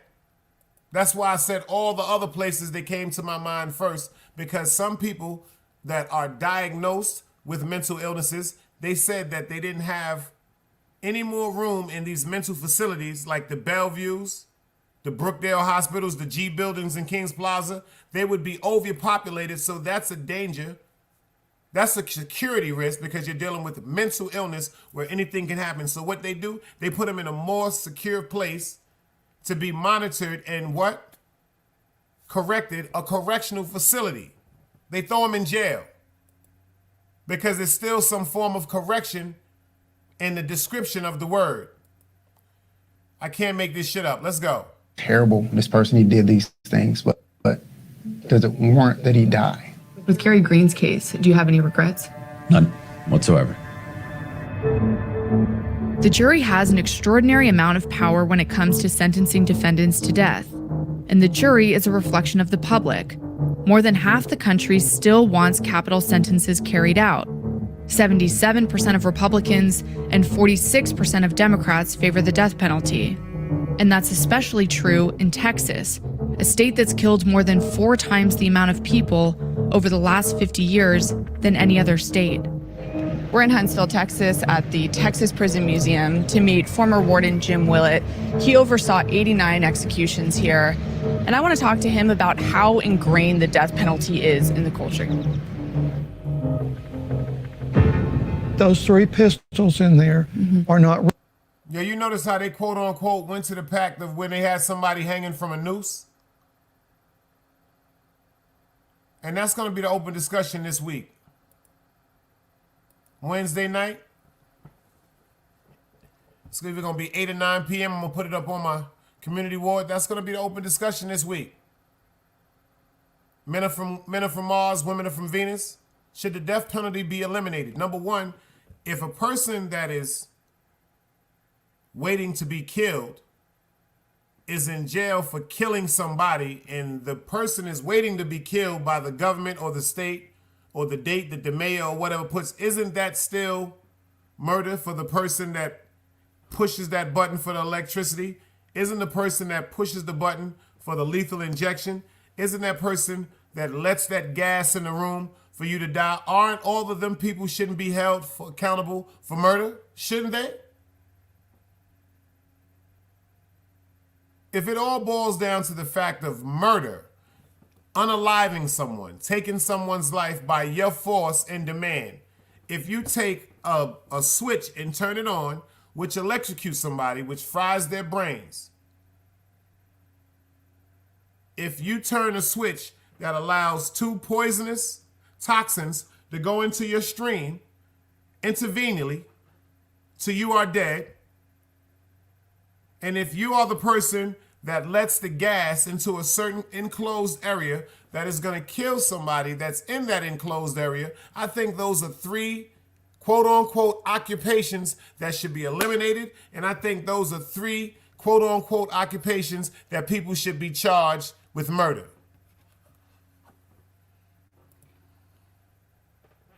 Just my opinion. Real, they're carved out of wood and painted. And they were made by inmates, and they were going to use them to attempt an escape. I find that very interesting. So what is this that we're looking at? This is a model of the Huntsville prison. The Walls Unit is the oldest prison in Texas. It took in its first inmate in 1849, and it is where all of the executions that the state of Texas has ever done have taken place. Now, prior to that, it was up to each county. And this is the Texas electric chair, Old Sparky. It was first used in 1924 and used up through 1964, and 364 men died in that chair. What role has the death penalty played in the state of Texas? Just basically, it's the most severe form of punishment that's here. I think that the people of Texas have kind of had the attitude that there are certain crimes that if you commit, we're going to consider ending your life. Mm-hmm. And I think it's just also our character from the time we ever became a state. Vast majority of the people in Texas are Christians. And I think Christians typically support the death penalty.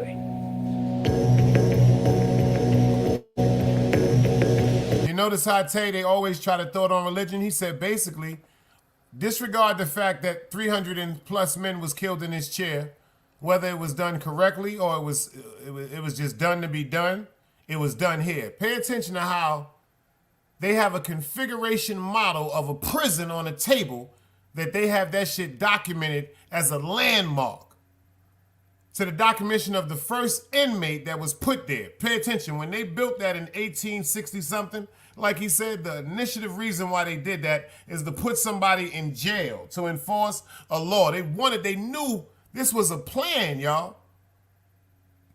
But then he broke all that down from all the killings, from all the executions, all the killings, over 360 plus people killed. They broke all that down and came back to say the most silliest thing that I've ever heard, y'all. The most silliest thing I've ever heard. You know what it is? Because we're mostly the people that's good Christians.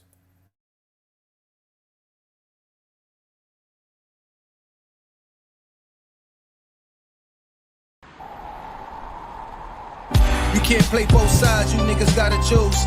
Niggas out here That's gotta be the craziest shit I've ever heard.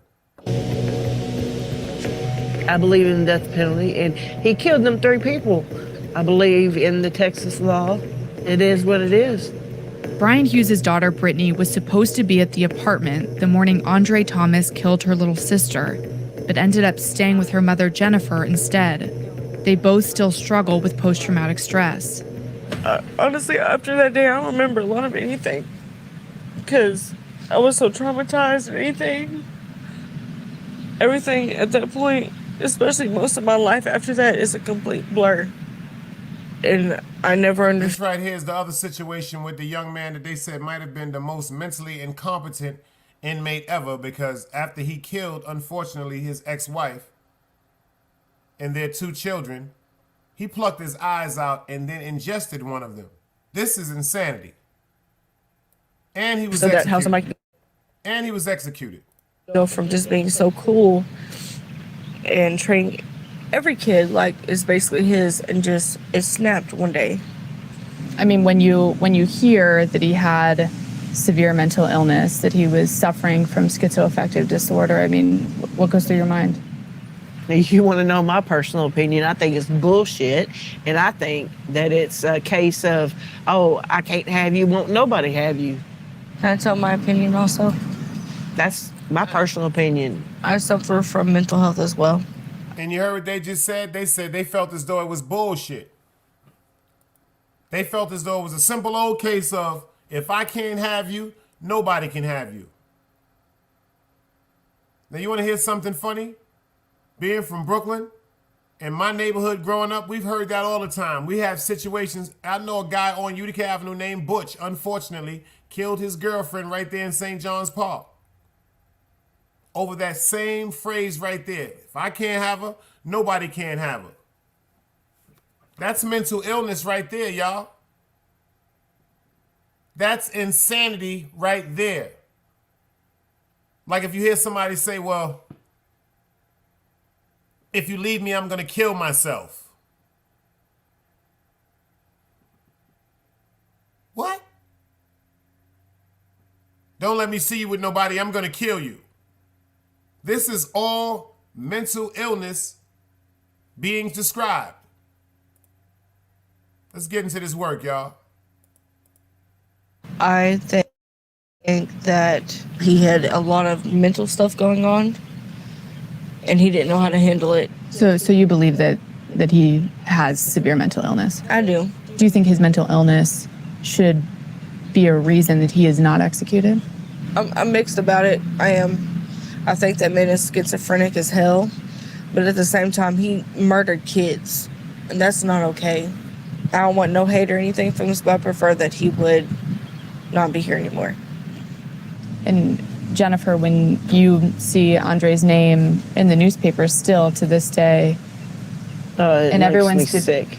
Everyone's debating what should happen with him. Should he be executed? Should he not? I mean, what's your opinion? I don't think he was mentally ill at the time whenever he walked in, kicked in that door to that apartment and killed those 3 people. He was not mentally ill then. Tell me how that is possible. It's not. It's not. I don't care. I'm not right in the head, and I haven't been, maybe ever since this. Maybe that's when it started. I don't know. It did. I have a history of cutting myself and burning myself, so when I do go to a mental hospital, it's because my family wants me to. Other than that, I don't go. Oh my God, Brittany, I'm so sorry. She is a cutter. She is a burner. She's done it for about 12 years now. Do you feel that all of these symptoms, the severe mental illness that you have now, do you think it's because of what Andre did? Yeah. I was fine. I was a cool child. I chilled. I didn't really have any worries. And then after this happened, I completely changed. Like, I'm just like stuck.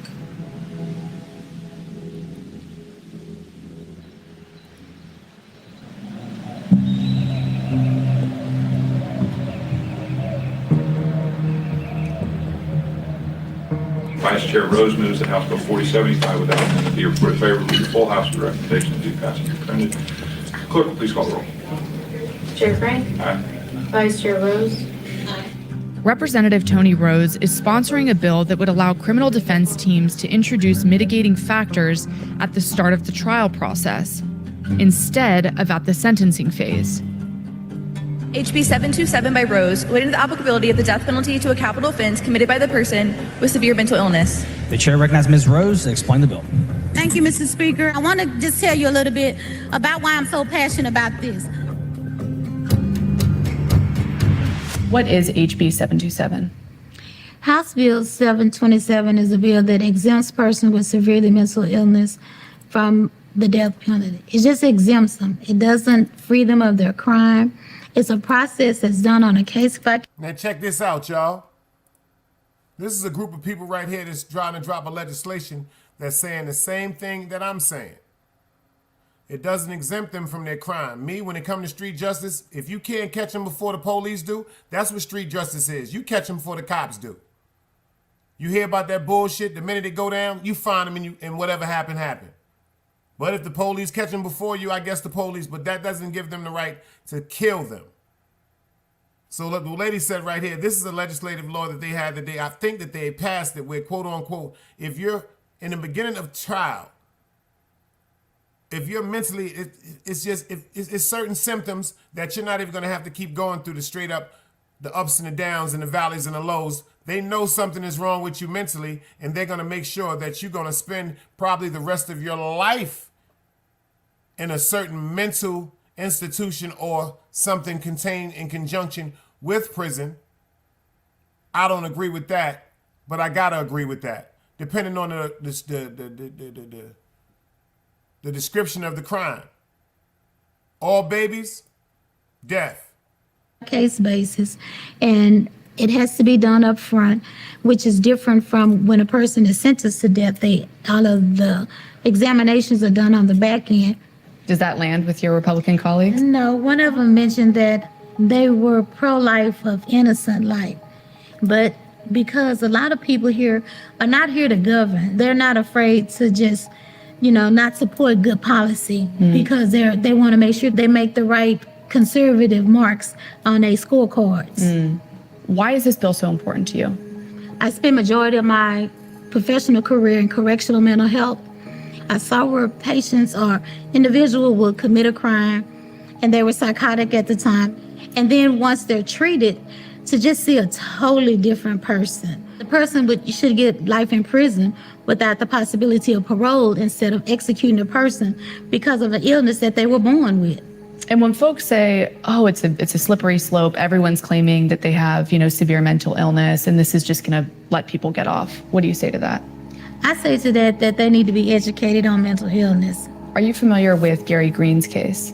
I am. I'm familiar with his case. I actually was employed at the Dallas County Jail at the time he committed his crime. The young lady that he murdered was my sorority sister. Knowing somebody who was the victim of one of these brutal crimes by someone who had severe mental illness, I mean, is it hard to have that personal connection and still advocate for this bill? Absolutely not. I see of how the lack of access to mental health services has devastated my community. I feel like these people may be dangerous, but they're just people that need to be treated the appropriate way.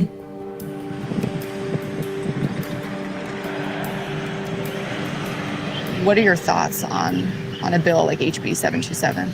I don't think it's a bad idea, but I think it requires major stipulations on what y'all are doing to diagnose these people. People like Gary, I would need to see some type of testing, you know, something that for sure lets me know that this person has a mental illness that is seriously affecting them, and they're not just using, you know, this as a crutch. The thing that's tricky is that he had a diagnosis from a doctor that was schizoaffective disorder of bipolar type. So, I mean, this law could have exempted him. Right. How do you feel about that? It's really complicated. I honestly, if it would have exempted him, it probably would have been a lot worse. Ain't no telling my mom how she was reacting when she was getting stabbed by you. You know, telling how my sister was reacting when you were holding her head underwater. I just don't feel like that's fair. In theory, you're open Yeah. to this idea. Right. But when you're the victim and you think about this person, it's like, And you know what, y'all? He's not at the point yet where he has a forgiving heart. Even if he doesn't forgive, he's not at the point of yet where, quote unquote, he has a non-biased sense of reality because he's suffering from mental illness. He didn't even know that his mother and his stepfather had went to a facility and he had been determined with the mental illness. But he's so enraged, and I can't blame him for that. But he is also suffering from mental illness because he's overlooking the fact that his stepfather was not diagnosed for his mental illnesses from when he was a child, that his mother unfortunately was so ashamed to get him help for. This is sad, y'all. it's harder. It's a harder question. Once again, no matter how old we are, no matter what we're diagnosed with, I feel like we're all responsible for our actions. And unless you have some type of mental illness that makes it to where you just can't take care of yourself and you're not competent enough to, you know, do things by yourself, I don't see any reason why you should be excused or for taking somebody's life.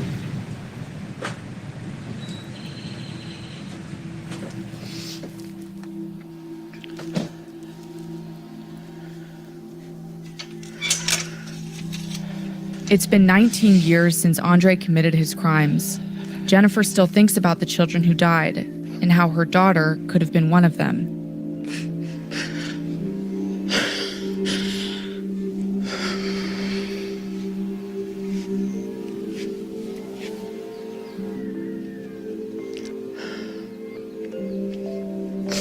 Those poor babies. Lord, it deserves that. Nobody deserves that.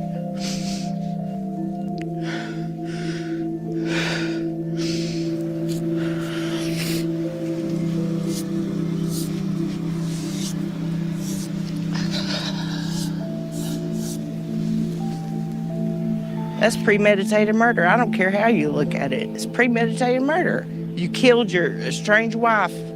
Your son that you made with your wife and her 13-month-old baby. He played God the day of March 27, 2004. He played God 3 times.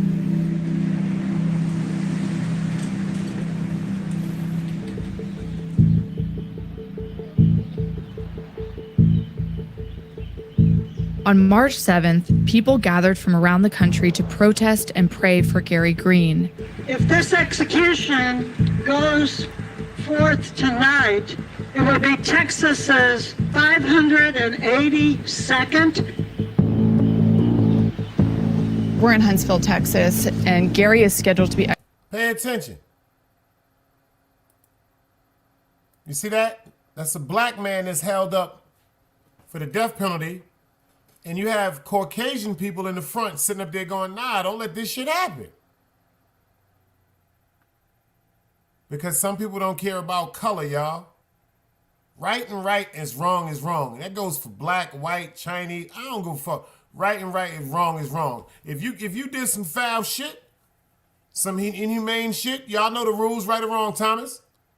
We catch them niggas immediately, allegedly educational. We catch them niggas immediately and we rock and roll. And we take that to the grave. And then the hood allows us to take that to the grave because of the indecent acts that was done to them babies or the elderlies. This is just cold-blooded facts. But somebody that's suffering from a mental illness, y'all, an undiagnosed mental illness. Think about that.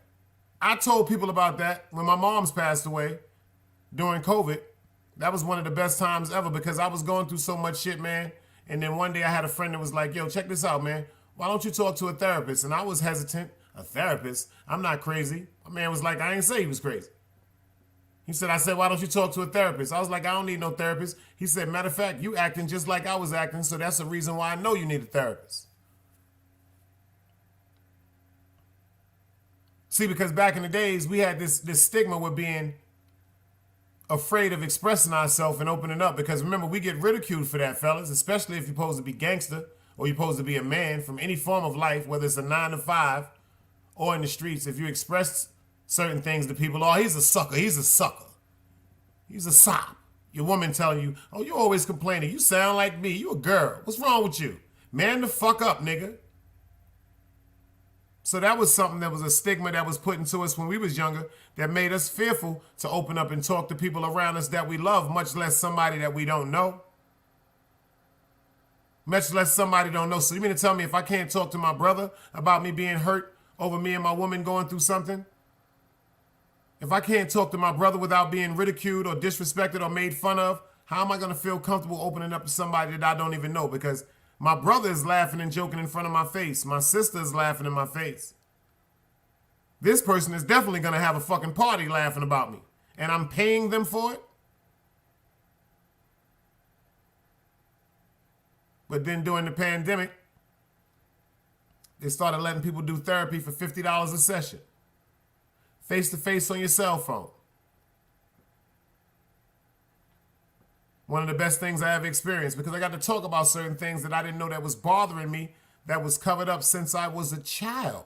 The way that I get on here now, I never knew that now, like when I came on YouTube, I had no problem of talking to people that I didn't know about some of my deepest secrets, some of my deepest fears, and some of my deepest failures I feel, some of my deepest regrets. I had no problem talking to you about it. See, the real shit that I talk about, people didn't want to hear. The theatrics that people want to make up and assume, that's more interesting. You know why? My grandfather told me the truth is too boring.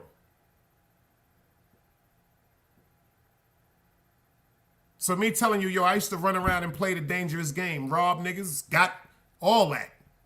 Took a bunch of money. Niggas wanted to murder me at one time in my life. Oh, he's bullshitting. He's capping. He couldn't have never been that type of person because when he first came on YouTube, his man got killed and he cried. So he can't be no tough guy. Then you heard some haters come up here and say, yeah, that nigga used to bust his gun, had crazy fucking spots, was running around the town getting money. Niggas wanting to murder him. Yeah, when they said it because they was hating, then y'all heard it.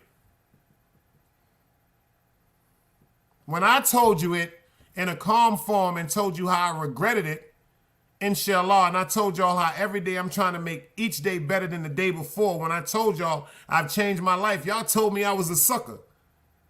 Y'all was like, that nigga capping. Just like niggas was like, yo, what y'all will do to me? Yeah, I know. That's why certain things I don't talk. Yeah, I know. That's why I be laughing. I know. Do the who. Do what, when, and where, how. The who. So I'm glad certain things happen on YouTube because now people really like looking at me for me like, yo, hold up. This nigga might be a little, yeah, I might be a little that. But I'm one of the most respectful people in the world and I don't bother nobody. Because see, like that young man said, one thing he said, quote unquote, if you're suffering from mental illness, you're going to either have to go take the steps to go get yourself mental help, or you're going to have to learn how to quiet them demons within yourself. This is what I do. I've been telling y'all from day one, I've learned how to quiet the demons from within myself. See, it's certain demons that are mine, just like it's certain demons that are yours. If you want to know what the demons are the skeletons in your closet. The demons are the things that keep referring in your mind that you may have done at certain times when your mental wasn't right. To the ladies, the times when you might have sucked the cock when you know you should have just went to the movies with the niggas. To the times when niggas know you should have never ever fucked with that broad. But now that's your baby moms.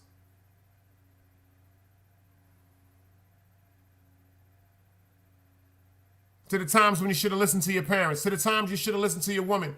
To the time you should have listened to your friend that told you, quote unquote, he didn't want to sell drugs. He just wanted to be a normal human being. To the friend that you laughed at because he started out at White Castle. And he was only getting $162, $168 a week. You used to laugh at him now. But now he got 4 franchise White Castles. Because over that hard work that he put in from the ground up, just like the hard work we put in from the ground up from the street when it comes to that legal activity, some of us get a reward to get out of it, but some of us never get out of it. Whether we get out of it or not, we never get out of it because of the mental stagnation that we have because of PTSD. Mental. Everything goes back to mental illness. Executed in just a few hours. As the crowd waited for word on Gary Green's execution, news broke about Andre Thomas. Andre Thomas was just granted a stay of execution. Yeah. In both Gary Green and Andre Thomas's cases, they've killed their partners and children. And so people look at this and they say, I mean, this was just jealousy. That's the easy answer. But my experience is these are much more complicated than that. What may seem obvious on the outside may be far from it once you actually delve into how that person was thinking. You know, how anybody could think that somebody who pulled their eyeballs out and actually ate one of them is mentally sane. A district judge delayed Andre's execution, allowing his lawyers more time to argue for his life. Why should people with severe mental illness not be eligible for the death penalty? They don't know what's happening to them. We're executing a body. The mind's not there.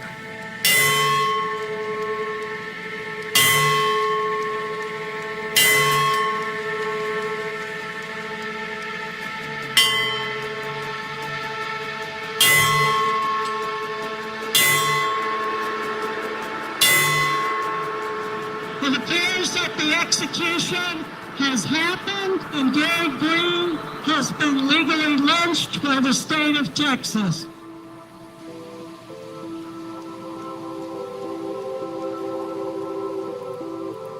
Those are Caucasian people, as y'all say. Those are white people that are standing out there in the middle of the night saying, you heard they said? As of right now, the state of, they done lynched. They didn't say killed, executed. They said lynched. The Willie Lynch theory. But y'all say all white people are bad?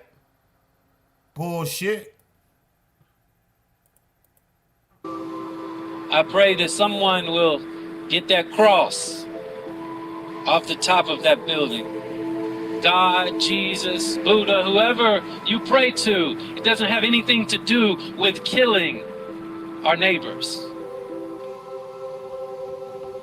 What was it like for you to be there witnessing Gary's execution? I was just kind of there like, man, this is too good for you. You know, my mom didn't get to go to sleep. I just wish it would have been more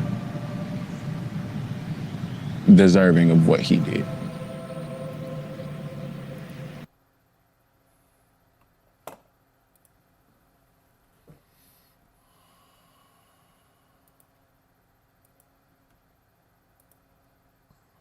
The moral of the story is, to take a life is to take a life.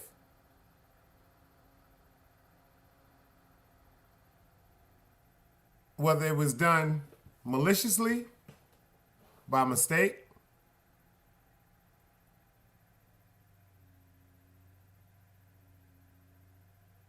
not knowing,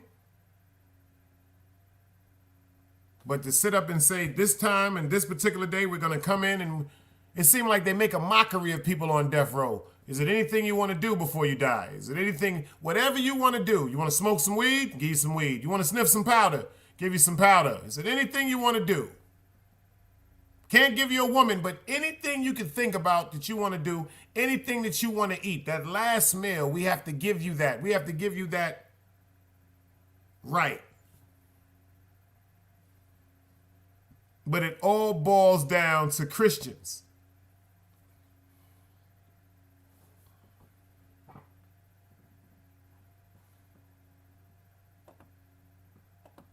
Christianity, they say, number one, I don't knock nobody for anything that they believe in, because the Bible is 100% facts if you know what you're talking about. If you know the interpretations, the Bible is 100% facts from what was broken down from certain things like the book of Enoch, the Leviticus chapters, all certain things that was pulled out, the best of the narrative to try to keep people in a certain direction of righteousness. If you pay attention to that and the Quran, certain things are just, you know, just to keep you on a straight path of righteousness. But in Christianity, the only thing that I used to talk to my grandmother about is,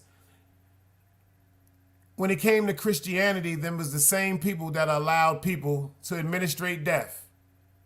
Just like the people that are behind these big jails and these companies and these states that believe with these death penalties. Like back in the days when they would put people on nooses in the town in front of everybody, when they would hang people. See, I'm not talking about the hanging of slavery. That was horrific and humane.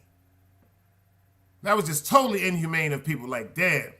See, they got the idea of hanging from the outlaw days and stuff like that, from villains and stuff like that, to break their neck in front of the crowd like a spectacle. You know what I'm saying? To give somebody a quote-unquote demonstration of what will happen if you break the law. But when it came to slavery, when it came to black people that may have rebelled against their owners, black people that tried to escape that were caught, black people that were caught looking at people of different colors. That's something much more different.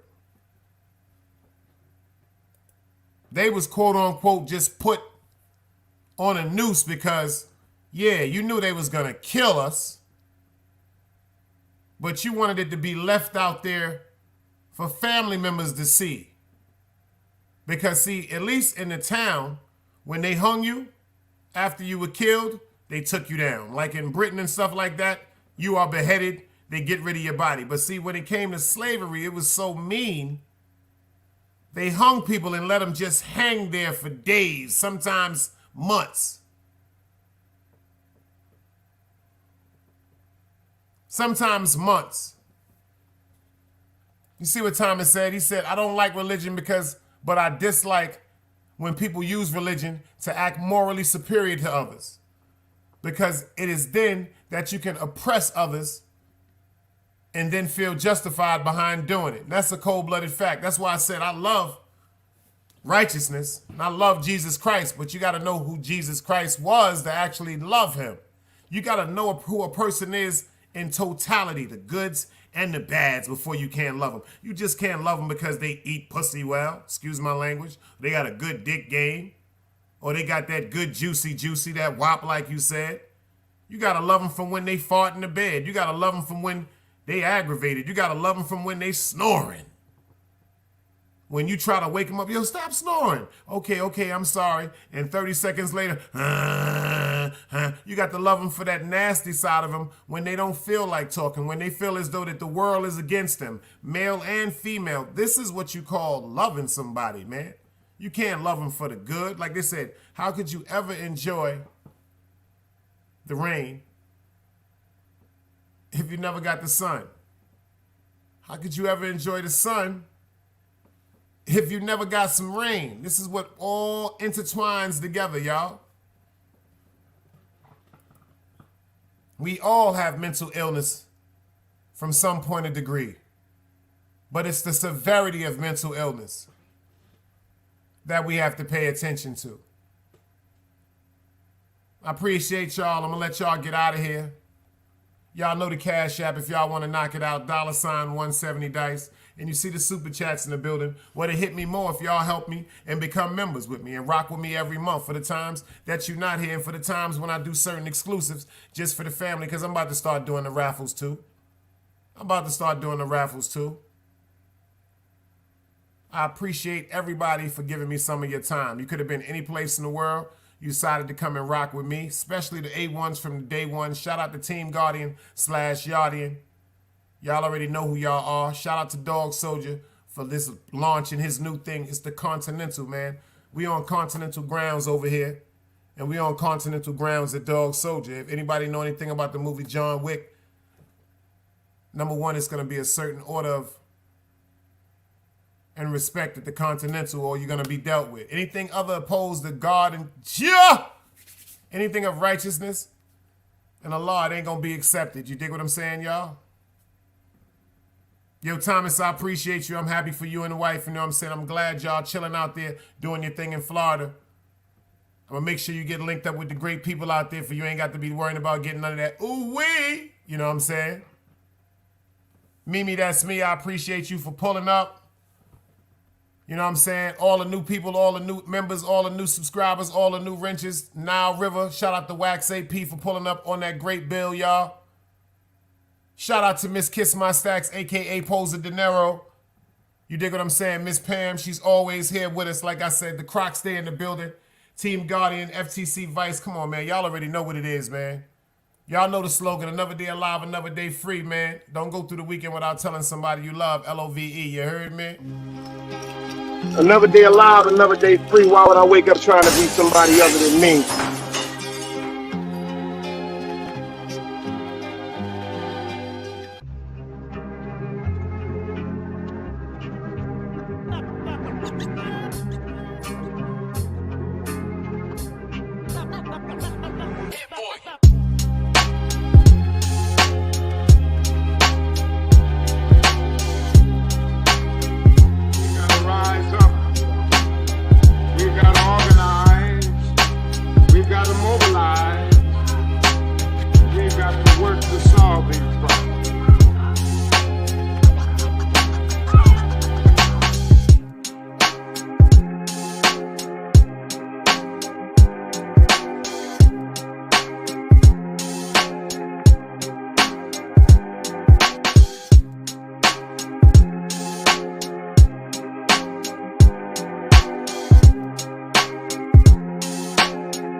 It's knowledge, wisdom, understanding. Man, woman, and children. Sun, moon, and stars. Everything exists, has to coexist within.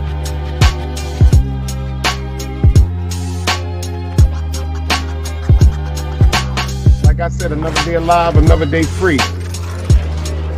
Why would I wake up trying to be somebody other than me?